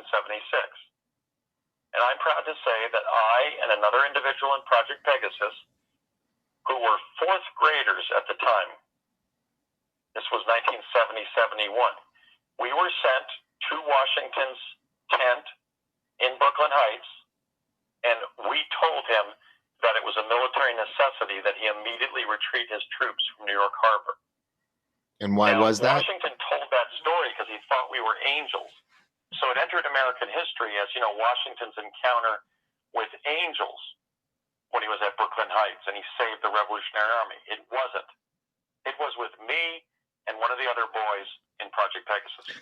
Now, did the team at Project Pegasus, were they aware of this fact and took advantage of the situation to have you become those angels, knowing that you were going to be misunderstood as, not just being two kids that traveled through time? I mean, was it planned or did it just happen that way? It's actually stranger than that, but that would have been some cultural consideration they would have shared with us, and they did.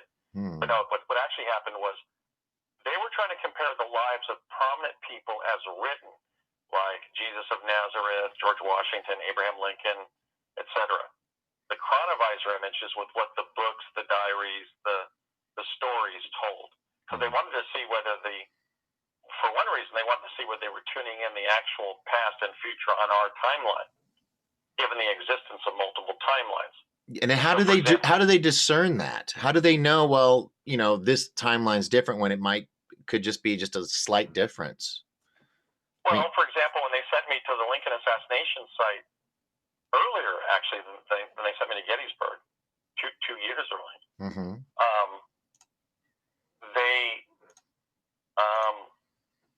it's hard to describe.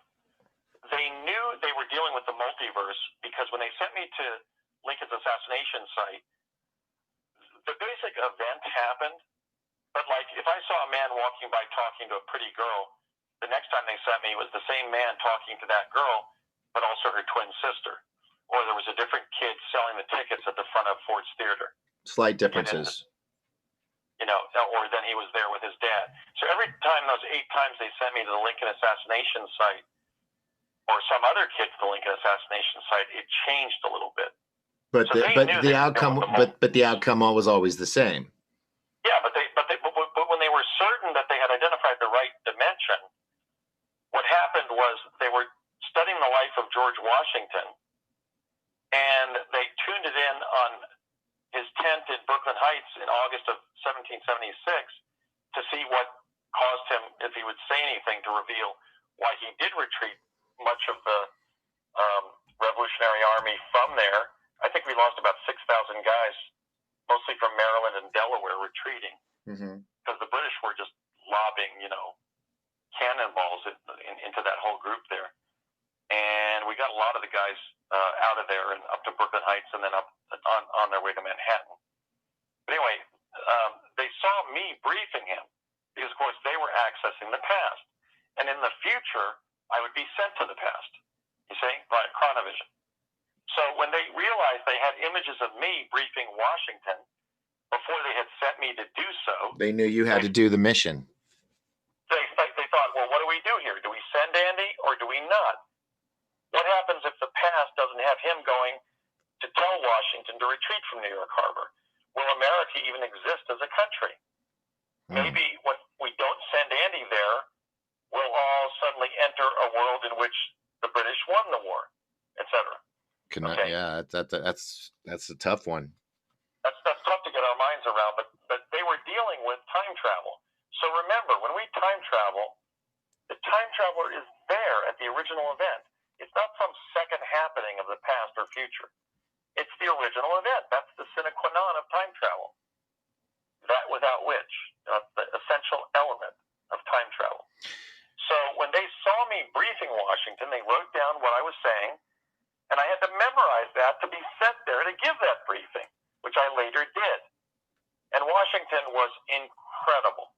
I consider it one of the privileges of my life to have met General George Washington. Wow. Later President Washington, the first president of our great country. He was. I'm sorry. Go ahead. Well, he was intelligent, charismatic, courageous, decisive. He was everything that history has recorded, except his appearance. And he was only 44 there, but he already had gray, somewhat curly hair, rather than a wig. Really? And he was not as big as he was made out to be. He's always made into this giant figure, this big, tall, muscular guy. He wasn't. He was actually about, I would say about 5'10" and 160 pounds, kind of what I am right now. Hey, maybe that's a sign I should be elected president. No. Meeting Washington was, I think, one of the rare privileges of my life. But that was chronovision, where they were sending us to actual past and future places. And as you said, there was no constraint doing so, because when the hologram was collapsed, we were back on the stage in New Jersey in, October 15th, 1971, 3 p.m., So we were not stranded in time. Well, the other device I'd like to talk about was what Sterling Colgate invented, and that's known as plasma confinement. That's where we would enter a lucite chamber. We would walk into this radioactive plasma, swirling in beautiful colors. What do we call that? Really beautiful beautiful pastel colors at the end of the lucite chamber.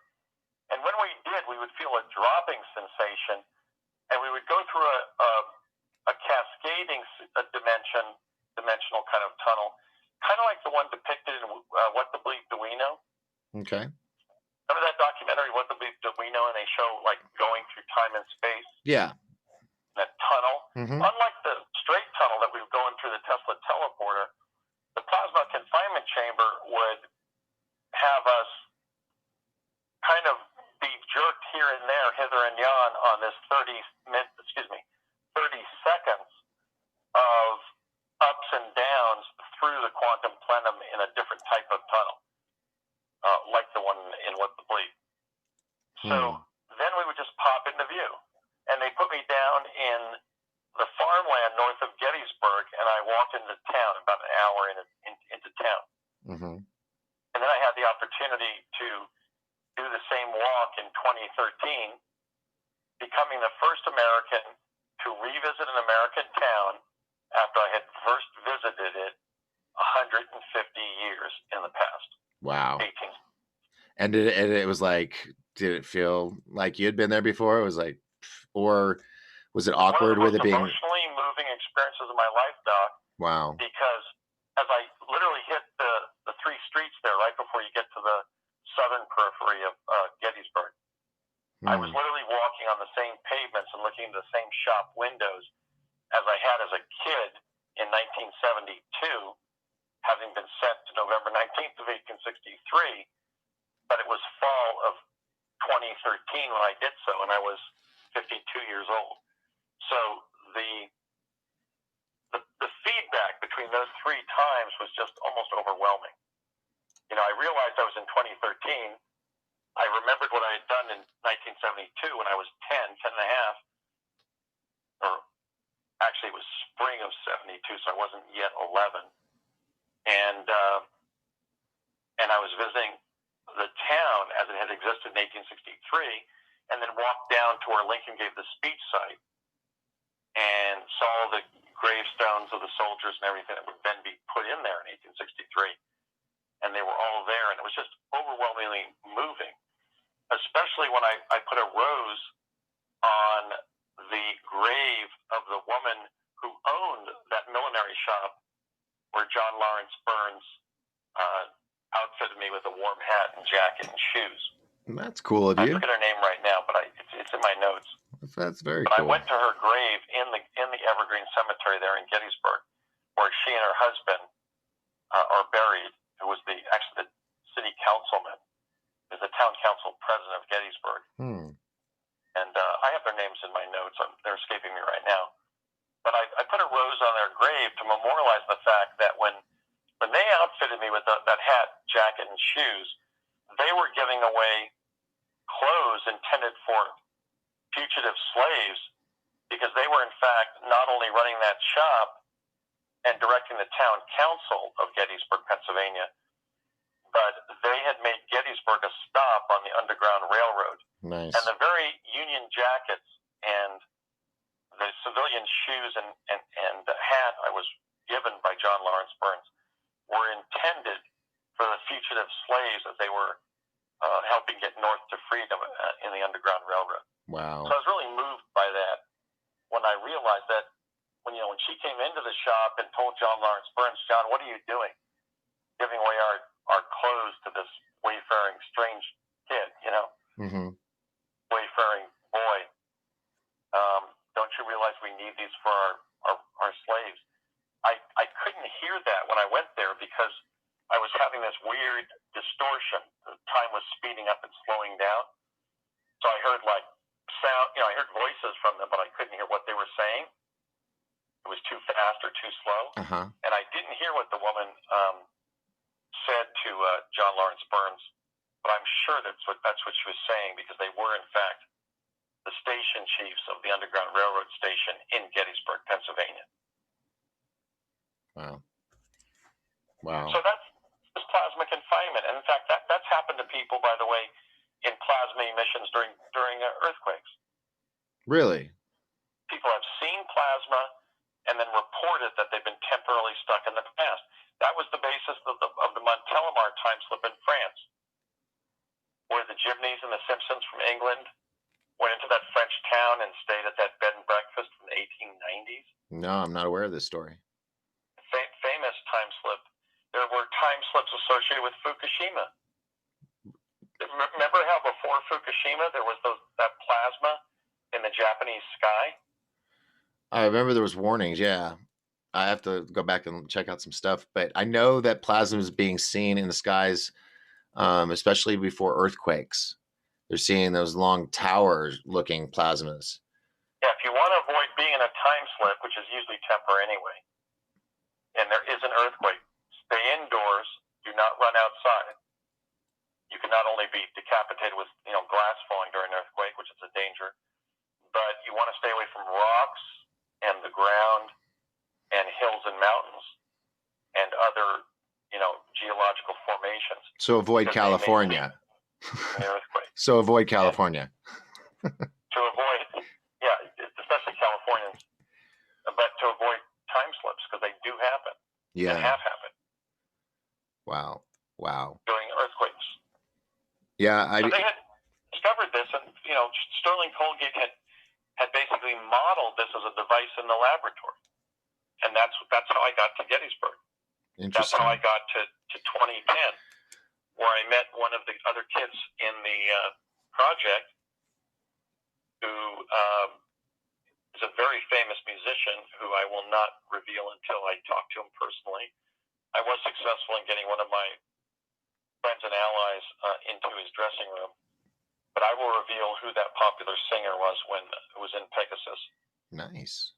Everybody checks birth dates of famous American pop singers, like really successful ones, and my birthday. They will figure out who it was.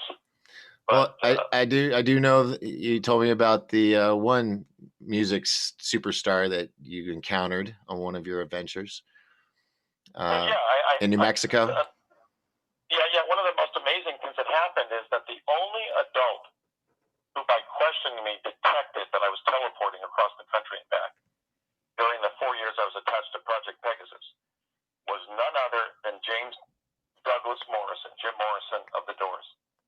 And I'm not making it up because, again, just like the Mars jumpers revealing that Obama was, yes, indeed, one of our colleagues, why would I make up a story that Jim Morrison was somebody I met when I had teleported to New Mexico? Because be a little more specific because it's coming across like he jumped with you. That's no. I just met him at a bar in Albuquerque after I had teleported there. But he noticed. He recognized you were special. He turned to his left and basically questioned me about why I was in Albuquerque. And Jim was a heck of a nice guy. He reminded me of like a high school kid, a friendly high school kid. He was just a good guy. And that's the James Douglas Morrison I met. And he questioned me, and he figured out what I was doing. It was just because he had the humanity to question an 8-year-old kid. Mm-hmm. Wow. Well, he got it right. I told him what I was doing. He said, what brings you to New Mexico, to Albuquerque? And I said, my dad and I are in a secret project involving teleportation, involving DARPA. Mm-hmm. And then he said, is that like where you jump through a gate in space and you go somewhere else? And I said, yeah, we jumped through a device in New Jersey and enter a tunnel and pop out here in New Mexico. We just did. Wow. And he said, wow, man, what's your name? And I said, Andy. And he said, how old are you, Andy? And I said, 8. And then Jim looked away, and then he looked back at me and said, you're 8, man, and you're jumping across the country? Wow, man, you could end up president of the United States someday.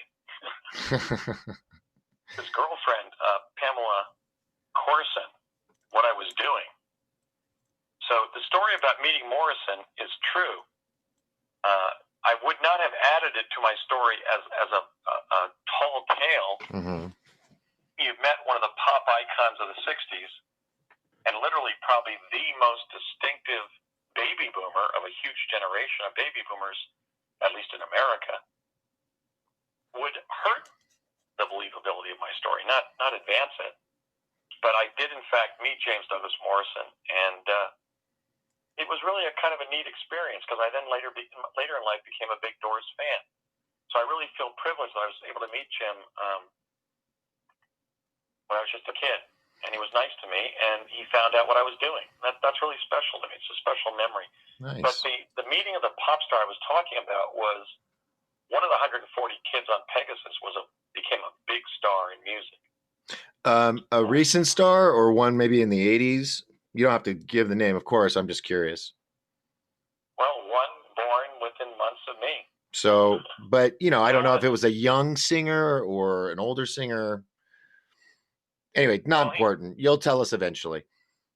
He's now 57 or 58 because he's a little bit younger than me, but not very much. But I want to say his name because, I really want to go to him and say, I met you in this program. Do you even remember it? Because we were all tortured physically after leaving the program. Mm-hmm. I had needles put all the way up my spine to give me this evacuating headache. Oof. My father did not know about that and would not have approved of that. He was deceived by the program. The CIA is both full of good people and full of evil people, and still is. And that's something I want to clean up as president, but and make it an agency of good people, or one not at all. But it's possible that this pop star will not even remember what he did, because when I approached the 5 or 6 kids in my program in New Jersey, out of the 140 of them nationally, they remembered some of our activity, but only one of them remembered teleporting to New Mexico. So I do believe that that mind control was used to suppress the memories of the kids in Pegasus. That would explain why the burden of bringing forward the glory of bringing forward the program has pretty much just fallen on me. But like I said, when I did approach the 5 or 6 kids in my program in New Jersey, one of the boys, the boy who lost his feet traveling to New Mexico, remember when I spoke to him, before I realized it was the boy who lost his feet teleporting to New Mexico, Tesla teleporting there. He remembered teleporting to New Mexico. And we have to clarify. I mean, I know you and I we've talked for years, but for the new people, the young boy that he's describing that lost his feet was because when he teleported, he appeared standing in a puddle of water, and because the water was in a different, it was moving or something, his feet did not connect to the rest of the body. Is that correct? Yeah, it was in a fountain on the grounds of a junior high school in Santa Fe that is now the Santa Fe County Community Courthouse Complex. And he landed, he popped into view standing in 3 inches of water in this fountain on the grounds of this, if you give me a second, I'll remember the name of the school. It was Leah Harvey Junior High School, I believe. Because I asked my father, why would they name a junior high school for Lee Harvey Oswald, who had allegedly shot President Kennedy? Mm-hmm. But no, Andy, it's just Leah Harvey. Anyway, so they were using the Leah Harvey Junior High School in Santa Fe when it was undergoing, redevelopment into the Santa Fe County Court Complex. And unfortunately, Kevin, I'll give you that much of his name. Kevin popped into view standing in that fountain at the Leah Harvey Junior High School and slid off his ankles. Mm. So when I ran past his location as somebody who had teleported to Santa Fe right after him, his feet were in the water.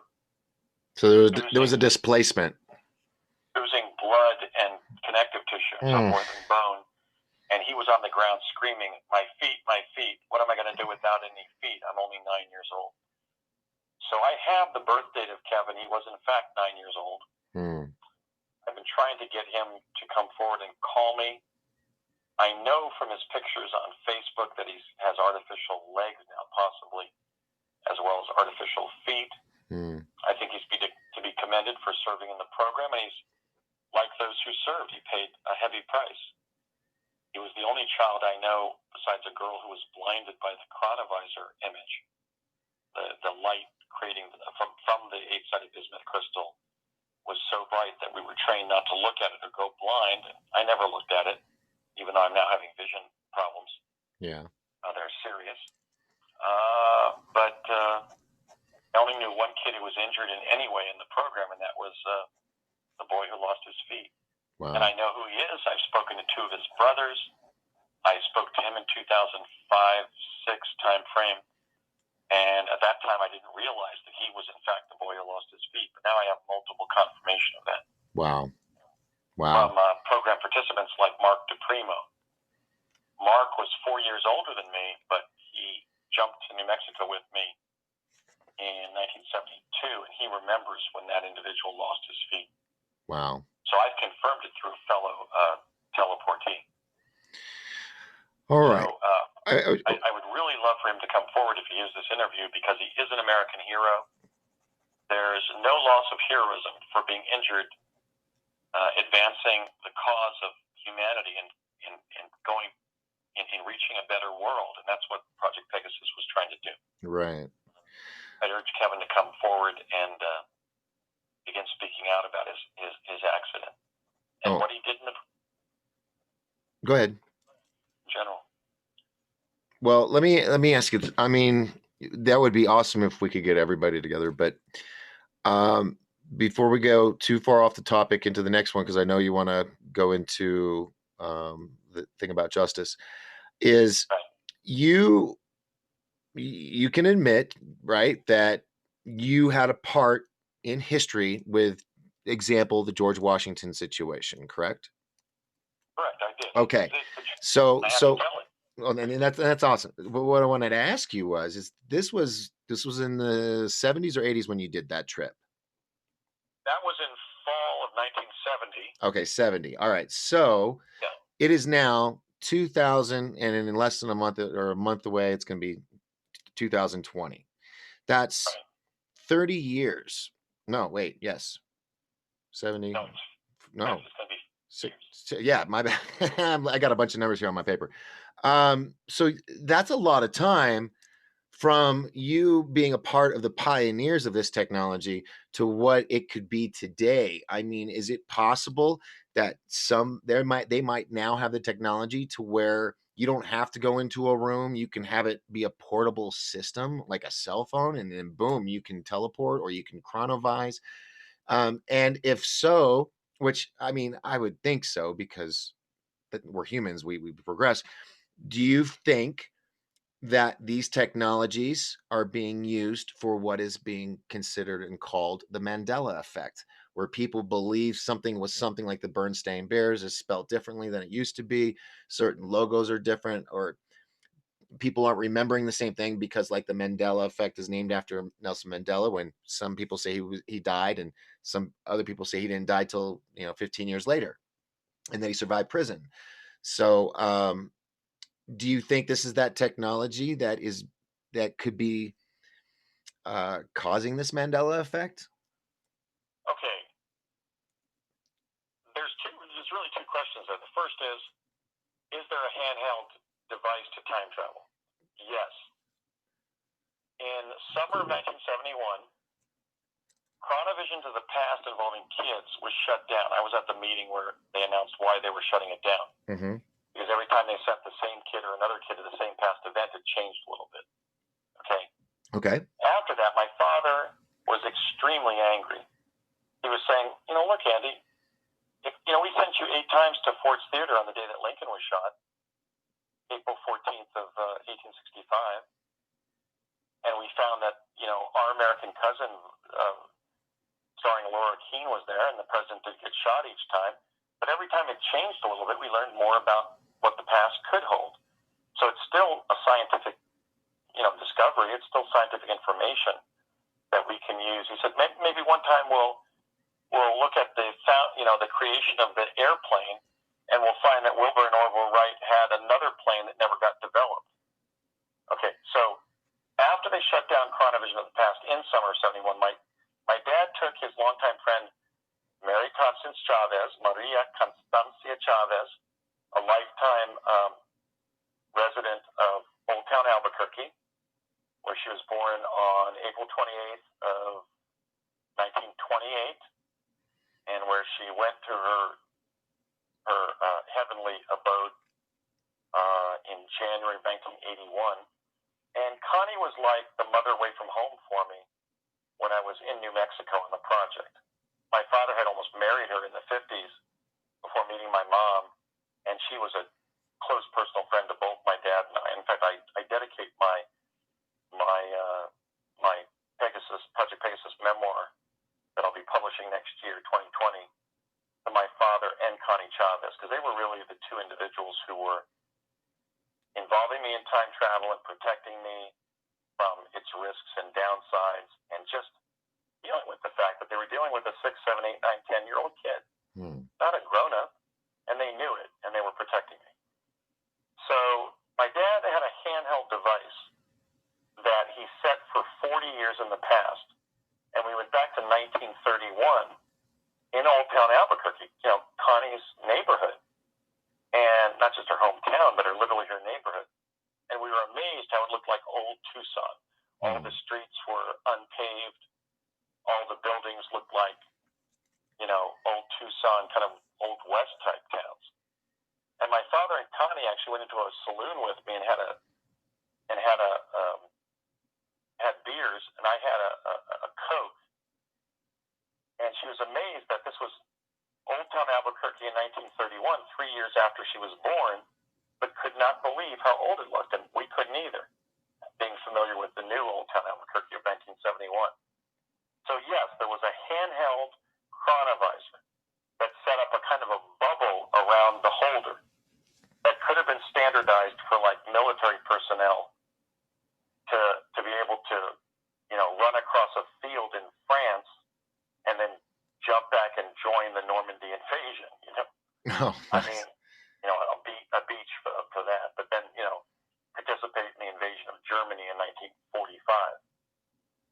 Operation Varsity, right? Mm-hmm. Okay, so yes, the answer is unless the technology was lost or is sitting on some shelf in the Defense Department or CIA or DARPA,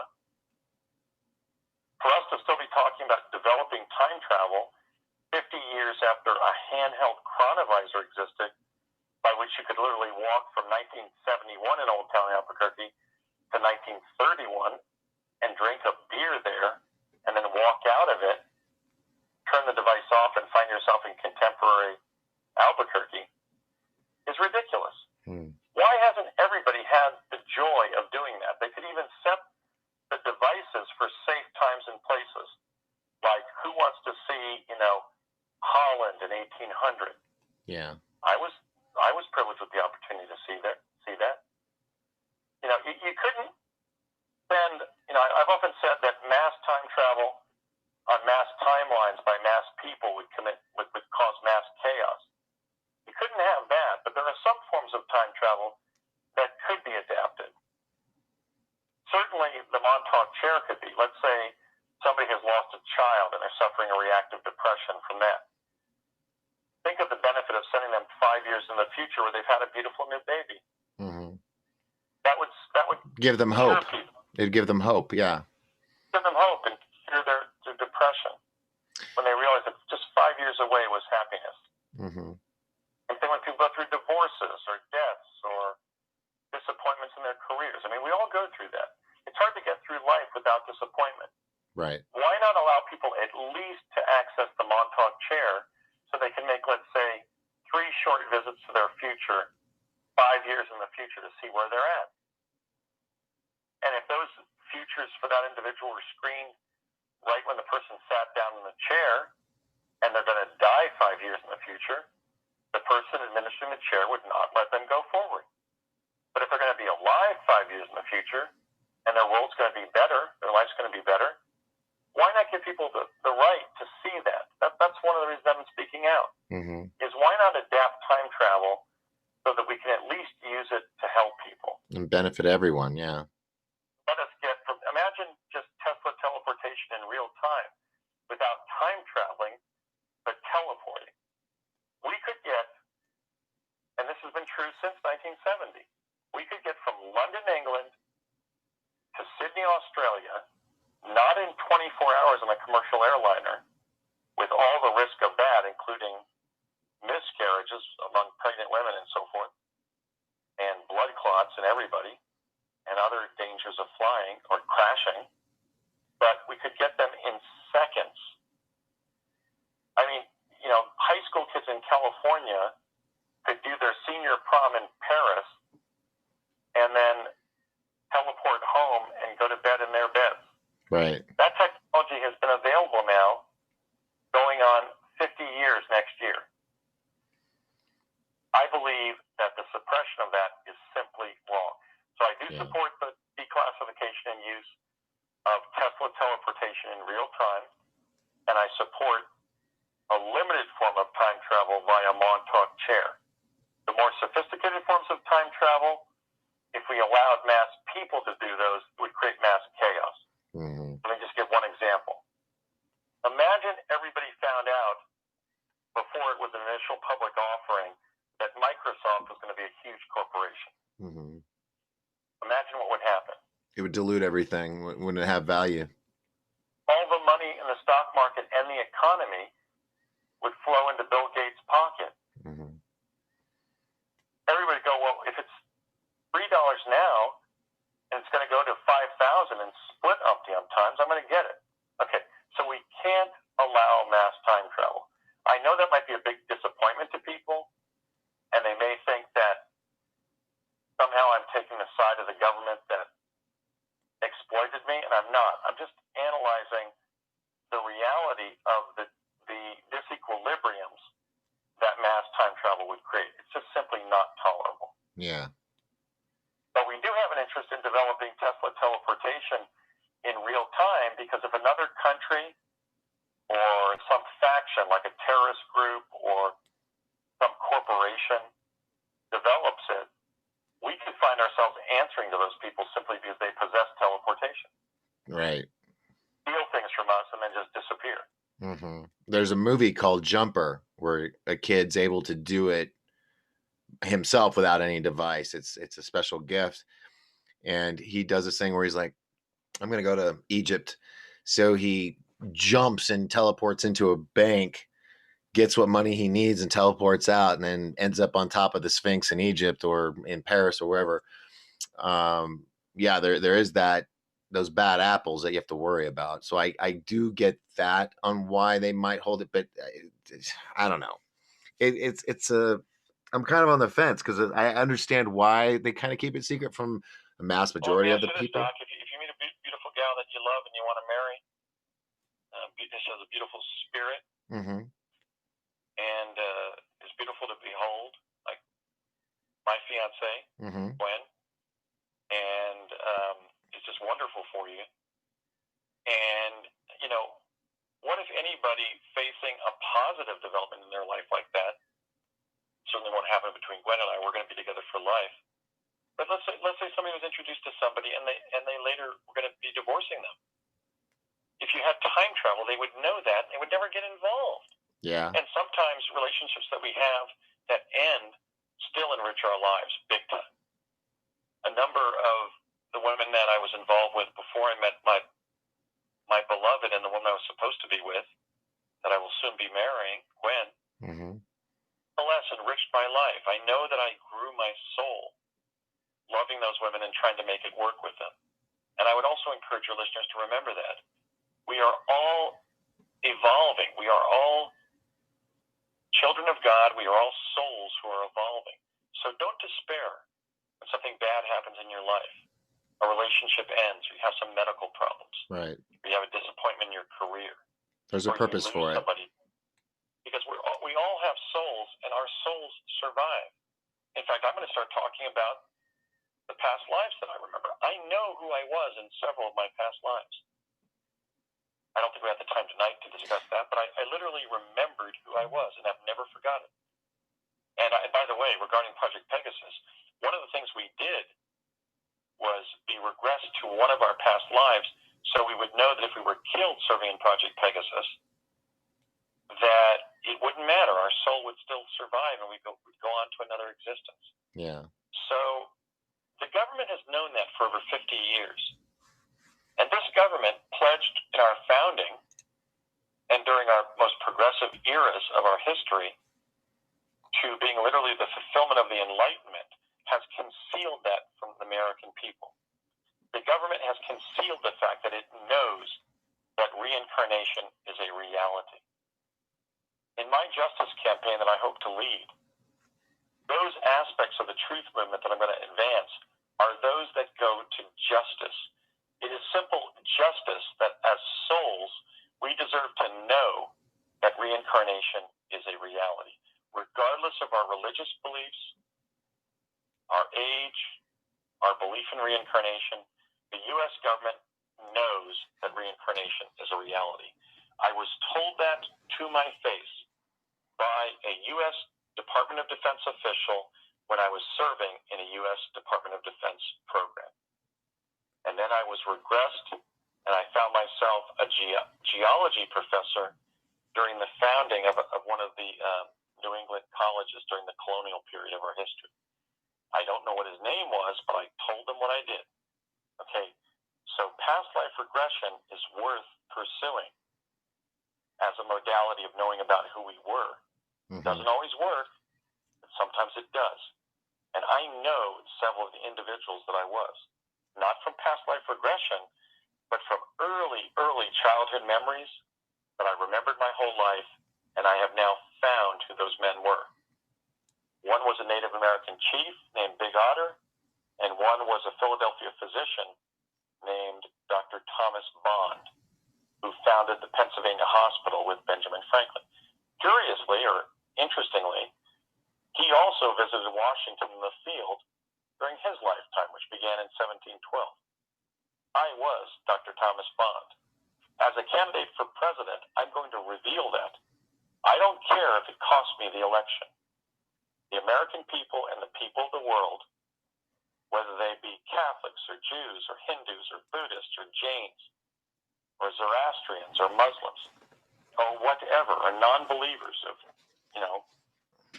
atheists or agnostics, whatever, we all have a right to know that we possess a soul, and that soul is indestructible. It cannot be destroyed. Hmm. So we have no reason to fear moral death. It makes sense to be in good health and to pursue medicine and health care to live a good life, but we're all headed for another place. And I think it's wrong that the American government has decided to conceal that, especially in a country that was founded by Christians. My mentor, Norman Cousins, wrote a book, Doc, called In God We Trust.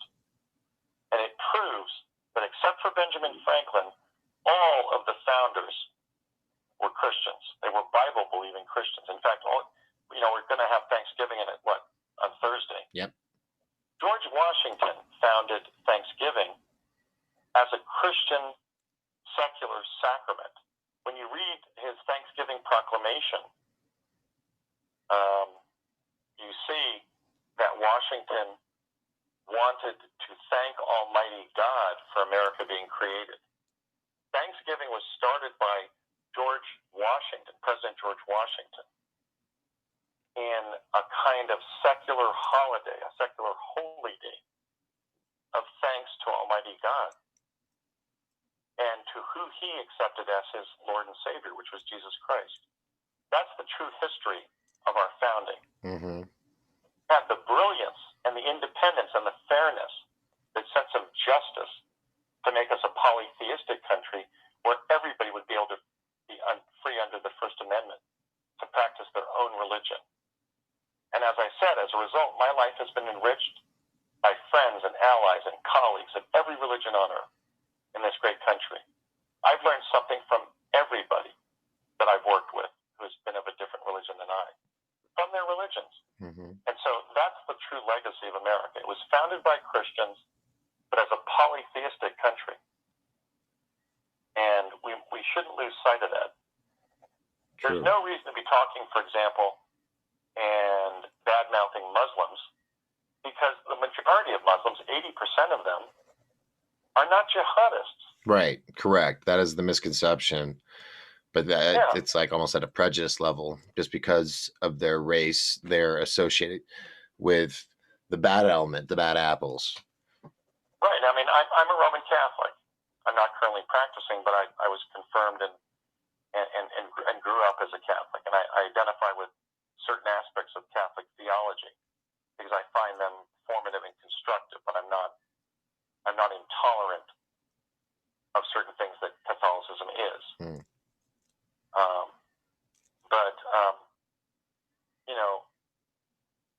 Nonetheless, I have listened to people from all faiths, and as a result, I've been able to expand my awareness of what life is really about. More well-rounded understanding, yeah. Well, so we have. I was going to mention that.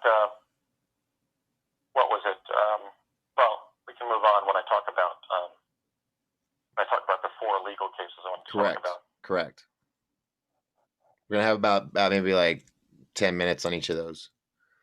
Okay. Because we're gonna wrap it up at 3 hours. I think that's a pretty lengthy, good interview. But this stuff is amazing, and everybody's really enjoying it online. So. Great. Someone said they heard you on Shade 45 on Sirius XM. Were you on a XM radio show recently? No, I did it a number of years ago. It was with Jenny McCarthy, I think. Oh, okay. Yeah, it was probably someone. I did a number with Mancow in Chicago. Okay. I've done Coast to Coast AM 10 times, 5 with George Norrie. Okay. Well, Richie Rich said he discovered this channel after hearing you you call into Shade 45 on Sirius XM or something. He goes, he knows it sounds weird, but I believe it. I was contacted by the Brotherhood of Light and directed here. So, Richie, there you go. Thanks for jumping in. We have others too. Pat and Quest 1111, and several others. Isabel and Megrahead. I think that's how you say it. So they're having a little conversation online. But yeah, it's been an amazing interview. So let's go into this. You said at the beginning you're an attorney in the state of you're a state attorney or just an attorney. What's the title? I'm a member of the Washington State Bar Association, okay, which governs legal practice in the state of Washington. And then even though I was in solo practice since 1996, in 2014, I was nominated by the distinguished trial lawyer J.J. Sandlin and prosecutor Kate Matthews of Washington to become a member of the United States District Court for the Western District of Washington, which is a lifetime tenure as long as I'm not disbarred from Washington. Mm-hmm. And that gives me the right to take on federal cases, and I have, from Seattle in the north to Vancouver, that area in the south, on the western side of the Cascade Mountains. And I can practice also that, and my state bar membership allows me to practice federal law all over the country, immigration, Social Security, disability advocacy, and purely federal law. Nice. Okay. So I'm moving to Arizona to practice it, Doc. So I may be available as your. Oh yeah. On federal cases if need be. Like, I'll have to up to the federal district court for, I guess it's for Arizona, to explore that. I might be admissible just based on my admission in Washington. But yeah, so I've been practicing law now for almost 25 years as a UCLA and Cambridge educated lawyer, and I know the law. And the first injustice that I wanted to discuss on tonight's show is that, look, I time traveled as a kid, and I went, numerous times. I don't even have a number. I'd like to say 40, but I don't really have the number, because it was extensive activity over 4 years, particularly between 1969 and 72. Those 3 years of 3rd, 4th, and 5th grade. It wasn't hundreds, but it was definitely scores of times. And I went to the past and the future. I watched one of my classmates lose his feet. I heard of another girl in the program, not in my group, who lost her vision, became blind for life. And like those incredible people I admire now, I've had some vision loss, like Jose Feliciano and Andre Bocelli and Stevie Wonder. They're incredible, but they've become so talented as musicians despite their vision loss. And think about it. So I time traveled as a kid, and then I went to another planet about 40 times from age 19 to 22 when I was at UCLA as an undergraduate, studying history in the day division and then, advanced math during the night division. And I was denied everything. I was denied my salary for serving. I was supposed to be paid $30,000 in trust until my 25th birthday, which would have been 9/18/86. I was denied that because they detected that I was a future whistleblower on the project.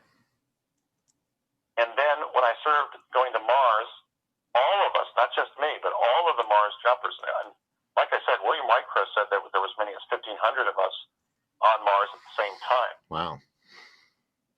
We were promised no interest loans to buy houses in the Redding, California area where they were expecting to base the Mars Jump Room program. trained immediately north of Redding in Weed, California, at the College of the Siskiyous. So we were promised, as part of the agreement for serving in the program, that we would be paid to buy houses in Redding or that area close enough to get to the program. Could have been in Weed for that matter, or towns around, Red Bluff and around Redding there. And no interest loans that would be repayable during our entire lives. And those houses have now gone from about 150,000 to 100,000 back in the 1980s to like 500,000. Wow. Okay, so we've denied that. We were also promised what's called the revolving door of government service. That's where if you lose a job working for the government, you're given another one. That the government keeps you employed. Now, that has not been my career history because we were never given that. I have worked since the program, and even during the program, and even before it, for myself. Initially, odd jobs when I was 13 years old, and then a gas station attendant when I was 17. I started going to Mars. I was doing all manner of things, working for a sociologist at UCLA, a pharmacologist, working as a journalist. I started placing my articles in the national press. So what I'm saying is I have survived now into my 58th year somehow by always working for myself, particularly over the last 24 years as a lawyer, 23 and a half years as a lawyer. Okay, now that's not what was supposed to happen. The government told us that we would earn, or be given rather, the revolving door of government service. That means even Barack Obama, after being elected president, after being elected senator from Illinois, would have been able to go to the government and say, okay, now let me be, if you can, an inspector for the Department of Agriculture. Yeah. I talked to farmers when I was president, Uh-huh. We would be able to go to the government and get new jobs when we lost one. Job security for life, basically. Security for life. We were denied that. So the first injustice I want to confront is the fact that according to Courtney Hunt of the CIA, who was a strange guy but a good guy, I like to talk about Courtney in my books as the original cigarette-smoking man from the CIA, like in X-Files. Well, Courtney Hunt, wasn't his middle name Ethan, or what was his full name? Courtney Maurice Hunt. Okay, there was, because the guy that they based off the show Mission Impossible supposedly was a real guy. He was part of the Kennedy assassination. Howard E. Hunt, that's who I'm thinking of. My bad. E. Howard Hunt, who was his first cousin. Okay. But Courtney was not involved in the assassinations of President Kennedy, or he was interviewed about the assassination of Robert Kennedy on 6/5/68, and Bobby died on 6/6/68. Interesting, because Courtney looked like somebody who was photographed in the Ambassador Hotel ballroom, but that in fact was Michael Roman, the president of the Bulova Watch Company. But Courtney looked so much like Mike Roman that he was interviewed by the FBI whether he was a conspirator with Sirhan, and he wasn't. And I knew him personally, and he was not involved in Dallas either. But he was in Vietnam when Bobby got shot. So Courtney was, he was the original cigarette-smoking man from the CIA, I think, in X-Files. I wouldn't be surprised, in fact, if Frank Spotnitz and Chris Carter and those brilliant screenwriters who did X-Files based it on Courtney Hunt, because he got around. He was also a screenwriter like an author like his cousin, E. Howard Hunt. He wrote historical fiction and really far-out plays and screenplays, most of which did not get produced, but which certainly showed a high degree of imagination. Yeah. But in addition to that, he was the guy who literally drove me to El Segundo when I first went to Mars via jump room, when he took me to 999 North Sepulveda in El Segundo in July of 1981. So Courtney told me one time regarding this issue of not paying people who served the military and the intel community in these so-called black projects.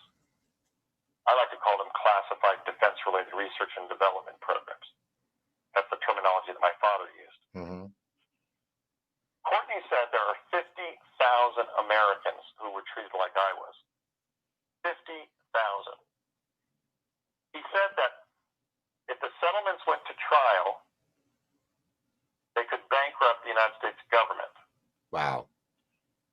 That means we're going to have to find a way to pony up the dough if these people are ever going to be paid. And in my upcoming letter to President Trump, a man worth over $10 billion, I don't suggest that we soak the rich to make those payments, but we have to find a way to pay what those people were promised. And it wasn't a great amount of money. Mm-hmm. The other thing is I asked President Trump in my letter for the Space Medal of Honor that I won saving Bernard Mendez's life in the Mars jumper. But the bottom line is that 50,000 Americans have been treated in a similar way, and that is simply wrong. Right. It is wrong for heroes of our country, and I'm not the only one. There are tens of thousands of American heroes. Their stories deserve to be told. They need to be recognized as people who served, just like the Mercury, Gemini, and Apollo astronauts were recognized. And they need to be paid what was negotiated for their service. That's simply right and wrong. It's simple fairness. That's what the law calls substantial justice. It's simply substantially just that those who have served the country, who agreed to serve according to certain amounts of compensation, be paid. And we haven't been. Wow. That's the first injustice that I hope to address in my coming campaign, not just for truth, but for love, brotherhood, and justice in our great country. Wow. Well, got about 20, 30 minutes here. You want to go over these four cases you were talking about earlier? It's actually three more cases. Or three more, sorry. My case, if I filed it, right? Okay. Oh, by the way, the reason I didn't file it is because I went to three brilliant lawyers. Again, J.J. Sandlin of Washington, Gregory Kafuri of Portland, Oregon, the Oregon Bar, who's been on courtroom TV like 10 or 15 times showing his incredible trial skills, and the brilliant lawyer and friend of mine, Dennis Palmieri of Malibu, California. Mm-hmm. So brilliant lawyers in three western states, some of the most progressive states in the Union. Washington, Oregon, and California are and have been, but the biggest labor movements. And all three of them told me, Andy, if you take your claim of time travel and Mars visitation to either a standard federal district court or a FISA court. FISA is the Foreign Intelligence Services or Secrecy Act. Mm-hmm. FISA, that's where you reveal what you did and what you know, but it's not revealed publicly. Mm-hmm. Open federal district court. Right. They said only one thing will happen. Either your claim will be dismissed under Federal Rule of Civil Procedures 12b-1 as a fanciful claim, not possible, imaginative, or under 12b-6 for failure to state a claim. Now, I took cases to all three of these guys over the years where, for example, in Portland, I brought Greg Kafuri a case where a beautiful young woman had received 30 minutes of sexually derogatory calls from 5 people at the fitness club that she worked at. Before we found out that she had signed an arbitration agreement, that was viewed as a $3 million case. But those who time traveled for the government and went to other planets for it can't sue at all and win. So, Doc, what I'm saying is, as a lawyer, I decided to not sue because I knew it would discredit me.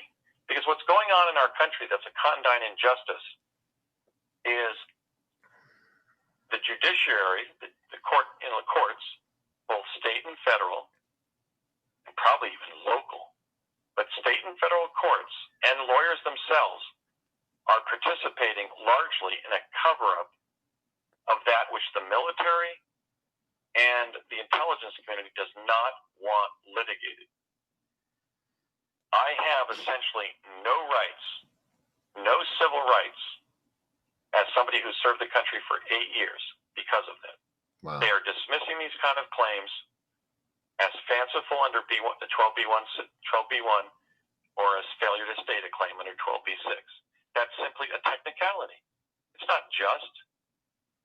If you can get Social Security, if you can get the GI Bill of Rights for your service in the military, how can you keep people in these secret projects from even being covered under the GI Bill of Rights for their medical issues?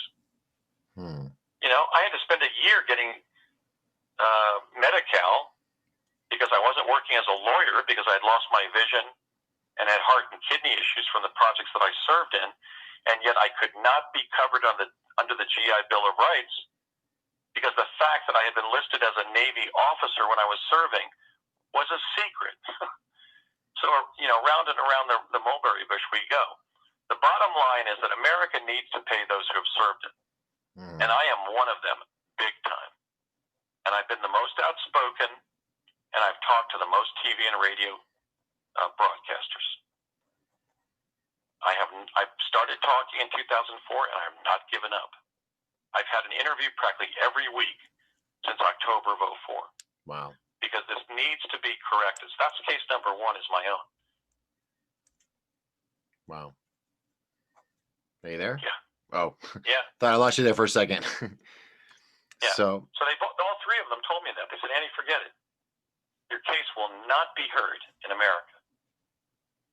Whether it is an open courtroom at the federal level or a closed courtroom under FISA at the federal level, you have no chance of winning.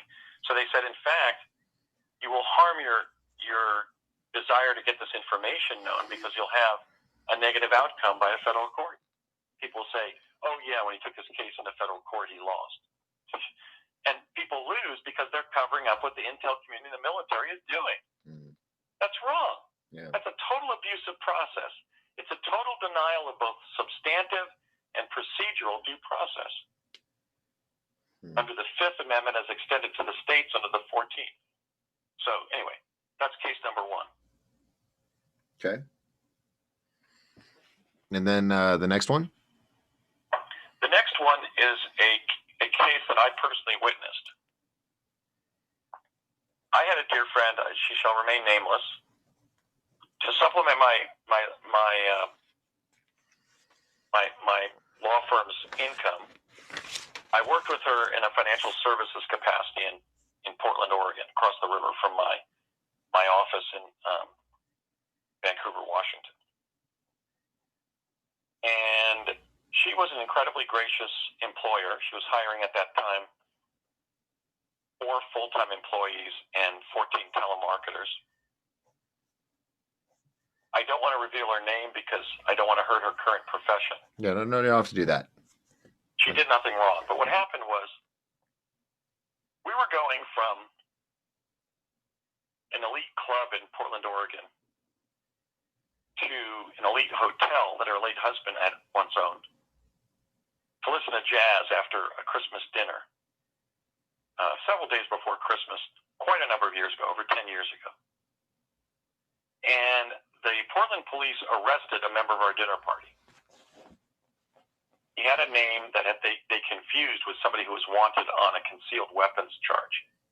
So they stopped his car, and even though he showed that he was the wrong hair color, the wrong height, and the wrong age as the person with the same age, they arrested him. The young man driving with him, one of the telemarketers who was working with those of us who were full-time employees of our company, asked the police, "What are you doing, man? He's not the guy you said was him. Same name, but wrong guy," and he got arrested. So my friend, the employer of all of us, a beautiful 34-year-old woman from another country, who despite her coming to the United States at age 18 from another country, I was employing 14 citizens of Portland, was grabbed by a Portland police officer by the scruff of her neck, in fact, by her beautiful mink stole around her neck, turned around, had her face smashed against a brick wall, and then another male police officer assisted that police officer in bending her arms high behind her back and body slamming her to the sidewalks of Portland, Oregon, one of the most progressive and far-out cities in the country, and most tolerant. I went to law school there at Lewis and Clark, so I know. I love Portland, but its police are fascists, second worst in the country for police brutality.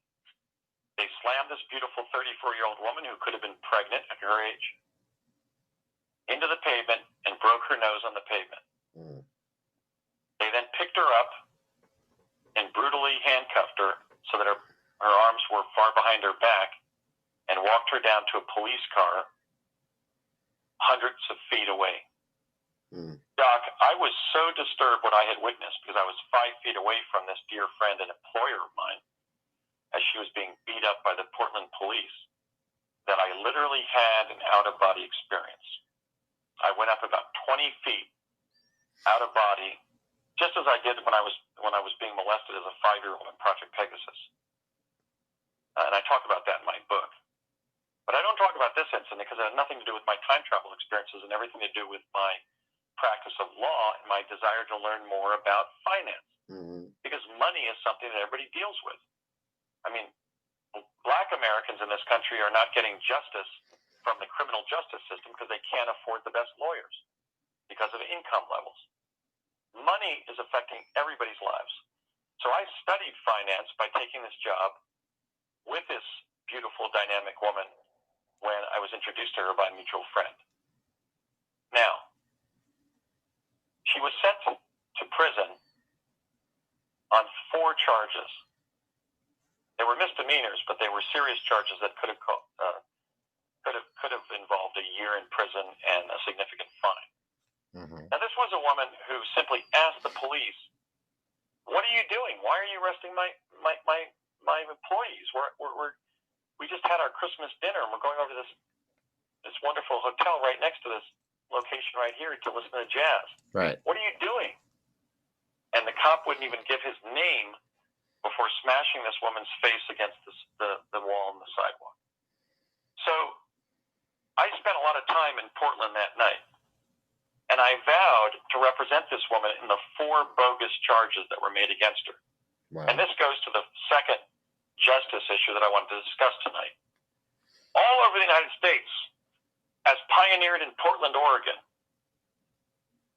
county prosecutors and city prosecutors are charging victims of police brutality with misdemeanor offenses like resisting arrest and interference with a peace officer and so forth, so that they cannot sue under federal law for what happens to them. Because under... Do you think that's why cops always say, stop resisting, even though you're not even doing anything?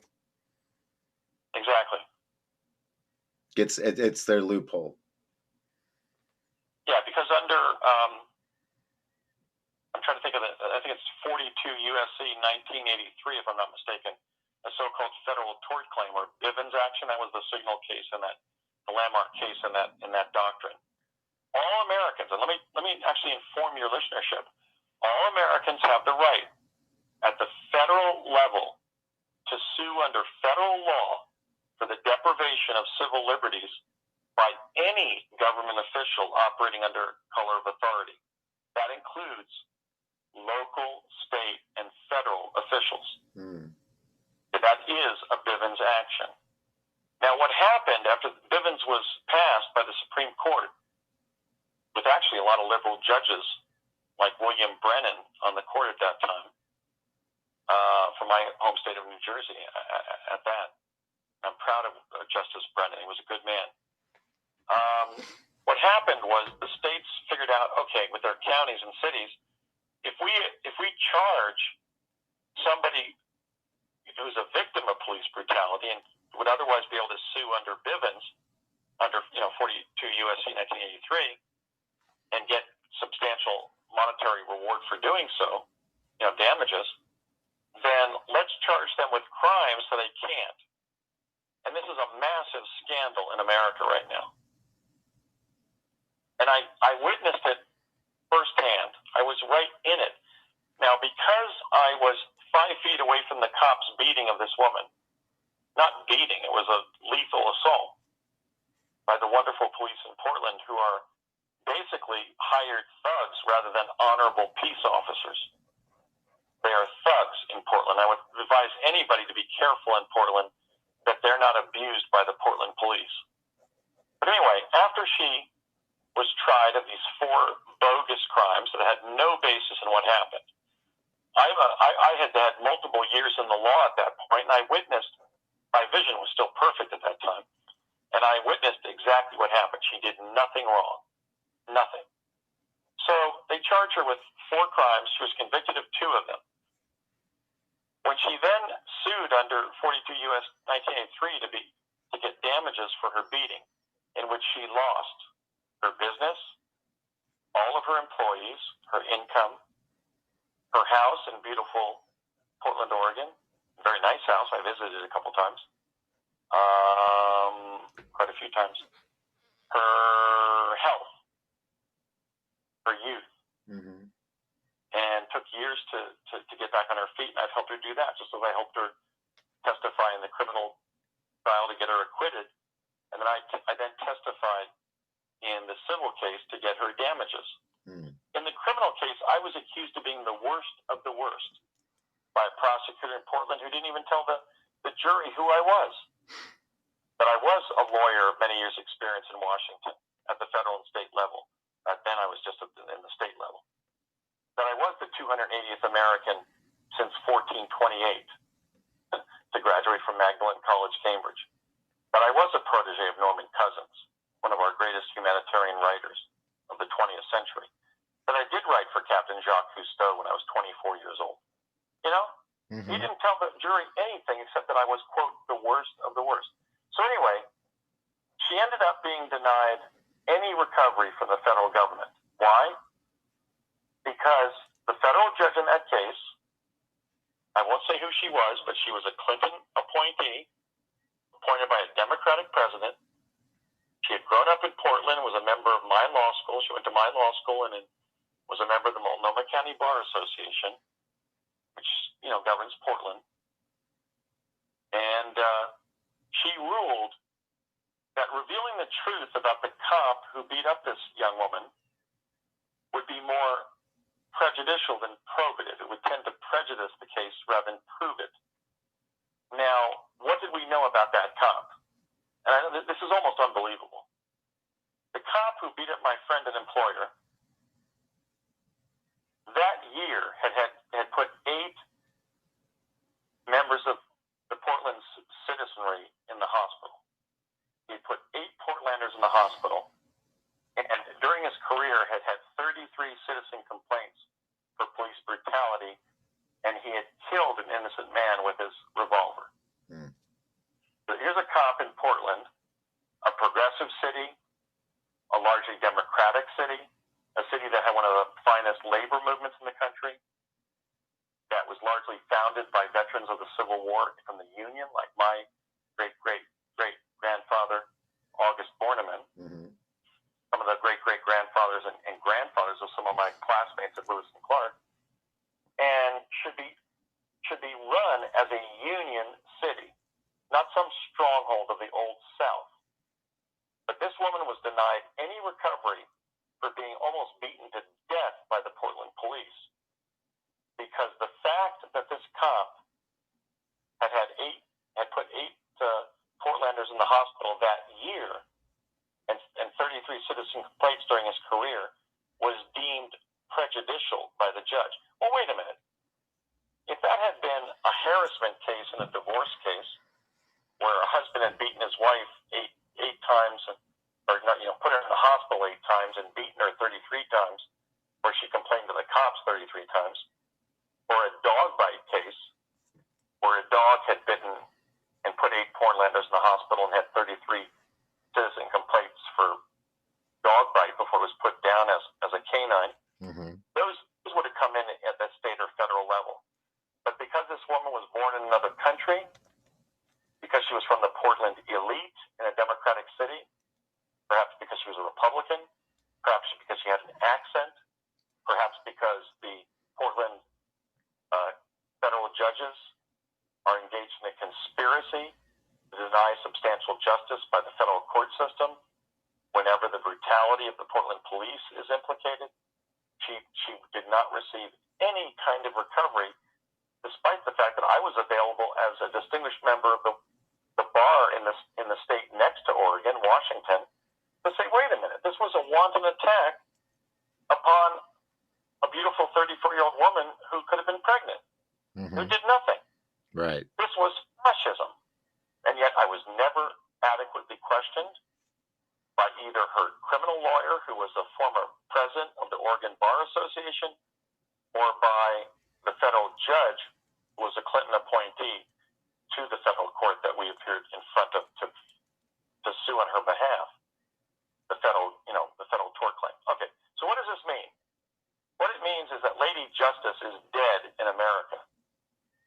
want to revive Lady Justice. I want to live in a country in which every American enjoys justice, including those who have come here to help us perform the work we need, such as all of my many friends, and now one of my most beautiful and wonderful relatives, born in Mexico, our neighbor. You know, when I ran for president, I published my paper, 10 Reasons Why Mexican Americans Are Good for America. They are. Just to let you know, Andrew, we've got a few more minutes left. Right. Okay. So I just want to say that I want to achieve justice for all Americans, including those who have come here. And we have to address the fact that they're engaged in a scam to prevent those who are victims of wanton police brutality from suing under the federal tort claim. And that is a disgrace in a free country. Right. Or that was once free. Okay, that's number two. Well, we got like 2 or 3 minutes left, so. Okay, I'll be real quick. Number three is, for years I was defending a man who pled guilty to a statutory rape that he didn't commit when he was 22. He is finally free after 16 years in prison. 10% of Americans pleading guilty are innocent individuals, at least according to one study by the American Bar Association. 10% of those pleading guilty are innocent. They are doing so to get lesser offenses and shorten their jail time. This young man that I defended was one of them. He pled guilty to a statutory rape that he did not commit because his criminal lawyer and his two parents, who were then divorced, told him to do so. He is just out, 16 years. He's now 38, pushing 40. He literally missed the whole childhood of his two children, who were kids when he went to jail. Wow. Now, there are now 6 million Americans in prison, 2% of our 327 million population. We have to let innocent individuals out of jail by having a system of proving people's innocence. It can't be barred based on time measures or anything. If anybody's languishing in jail who is innocent, they all deserve the right to a new trial immediately. And to prevent innocent people from going to jail, I want to advance the notion that no guilty pleas should be allowed to be entered. In other words, because supposedly people are innocent until proven guilty by the state and federal government should be required to prove guilt, but everybody should be pled innocent upon first being tried. Nobody should be allowed to plead guilty. This is a miscarriage of justice that has created a disaster in our country. The injustice of what is 10% of 6 million? 600,000? There are 600,000 Americans languishing in prison. Wow. Because they pled guilty to a crime they did not commit in any way to get a lesser charge. Right. And to do less time in jail. Right. Because they were advised to do so, often by their lawyers. Yeah, There are more often than you Americans think. in jail who have pled guilty to crimes they didn't commit, as there are members of the American Bar Association. We're at a break point here, Doc. We need to re-examine the question of fundamental justice in our country, and that's a big one. If elected president, I would change the law so that no guilty pleas can be entered by those arraigned, and nobody be given a lesser included offense for pleading guilty. It's led to a disaster. And then, of course, there's number 4, which is the whole fact that Roger Stone has been sent to prison. What did Roger do? He got 5 presidents. Nixon reelected, and then he got Reagan, Bush 2, Bush 43, and Trump elected. He wrote the best book on the JFK assassination, proving that it was his vice president, Lyndon Johnson, who shot our beloved President John Fitzgerald Kennedy. A great book, and he did a series of great lectures around the country about it. Excellent book, of course, being Phil Nelson's on the same subject, Philip Nelson's. Wow. Roger got voted the best dressed man in America by Gentleman's Quarterly, GQ. Regardless of his libertine sexual lifestyle, which has involved straight sex, gay sex, and in between, threesomes, which is the right of Americans to have sex with consenting adults. Mm-hmm. Roger Stone as a gentleman and a scholar. Okay, why is he facing 50 years in prison on February 3rd when he's sentenced? He's been charged with lying to Congress and obstruction of justice. But actually, what he did not want to tell the truth about, which is what he leaked to WikiLeaks under Julian Assange, who's also languishing in prison now, and that he leaked to Alex Jones, is that William Jefferson Clinton, the 42nd president of the United States, made 26 trips on the Lolita Express to the Caribbean compound of the late Jeffrey Epstein, who may very well have been murdered, to conceal the involvement of distinguished and famous Americans and wealthy Americans around our country in pedophilia. Yeah, and I wish we would have brought that up earlier, because that's a big topic right now, that especially that I discuss. But I've got to wrap this up because we're at 3 hours, and my computer's going to get full with the video that it's recording, and it'll lock up. So I don't want to lock up in the middle of the show. Roger, to get him released. I do not believe that an America in which Roger Stone is in prison is an America that I want to live in. It is wrong. I don't believe he's done anything wrong. And I don't believe, for example, that lying to Congress is anything but somebody's exercise of their First Amendment rights, the freedom of speech, press, and assembly. So that was the fourth case. Well, fantastic. Andrew, I know everybody has been on watching this since the moment we started. They've just been enthralled. I want to have you come back and we could talk more. We could talk about Epstein and the whole thing with the cabal and Q if you want. That's a huge topic that everybody needs to know about that doesn't already know. Right. I know some of that, but I really I'm communicating with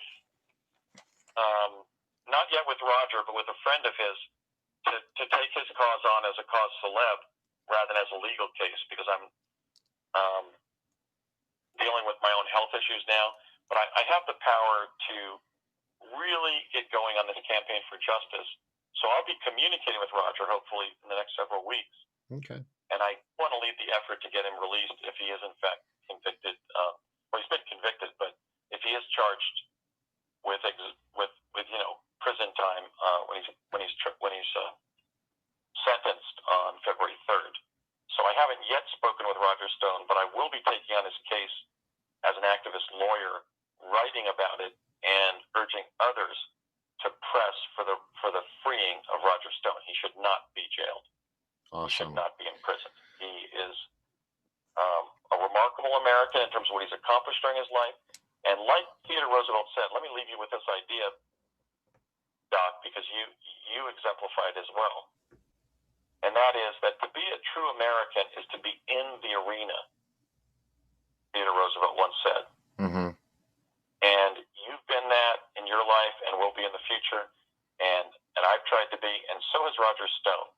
So when you've been in the arena, when you've tried to get presidents elected, you've worked for them and other officials, when you've written your heart out to bring wisdom and insight in your writing and solve mysteries like the assassination of JFK, when you've served in defense projects and then come forward publicly, and when you've advanced even just the great creativity of cinema, which I know is one of your passions. Yeah. Such people do not deserve to be in prison. Right. They're the people that are the catalyst for a better America. And I view Roger that way, despite his rather experimental sexual lifestyle. I'll just put that on the side and say, wait a minute. Well, I mean, I don't want to continue going on and on about his sexual preferences and all that. I mean, we get the point on that one, but right, exactly. Yeah, that's part of his background. But again, that should not be used to jail somebody. And I think that all of what Roger Stone represents was penalized. Yeah. The case was a Trump trial, not a Donald Trump, but I know what you mean. A show trial. Yeah. To send him to prison because he's done so many controversial things during his life, like identify the fact that it was LBJ that killed JFK. Yeah. So anyway, Roger Stone needs to be freed, and I'll be working for that. Fantastic. Well, Andrew, thank you so much for this amazing interview, and I look forward to having you back again. And we will have you out here for Disclosure Con 2021 because I want to theme it all around jump rooms and time travel and space, secret space program and all that stuff. So we'll Right. talk more about that. But my computer's flashing a light saying my hard drive's getting full, so I got to stop the show here. It's always an awesome honor to speak with you, and we'll have you on the show again. Yes, thank you for your friendship, Doc, and your allyship, and let's continue to work for a better America. Absolutely. Hold on, I'm going to say my goodbyes, and then I'll talk to you for a sec. Okay. Okay. All right. Thanks. All right, folks. This is Doc Skinner with 1028 Live. That was the amazing Andrew D. BASIAGO from Project Pegasus. And let me tell you, if you just came in late, rewind it because this is an amazing interview. I mean, I can't remember the last time I did a 3-hour interview. So check it out, share with your friends. And I'm not sure if I'm going to be able to do a show on Thursday night. I might if I get a wild hair, but being totally solo and single, there is a benefit at Thanksgiving because everybody wants you to come over for dinner. So I'm going to be stuffed with tryptophan tomorrow or on Thursday. But if I get a little spunky, I might come on live to say hello to the one or two people that might jump on with me. So if I don't do that, then I wish you all a wonderful, happy Thanksgiving this week. And if I don't see you Thursday, I'll see you on Tuesday. Until then, this is Doc Skinner. I will see you on the flip side. Ciao, Bella.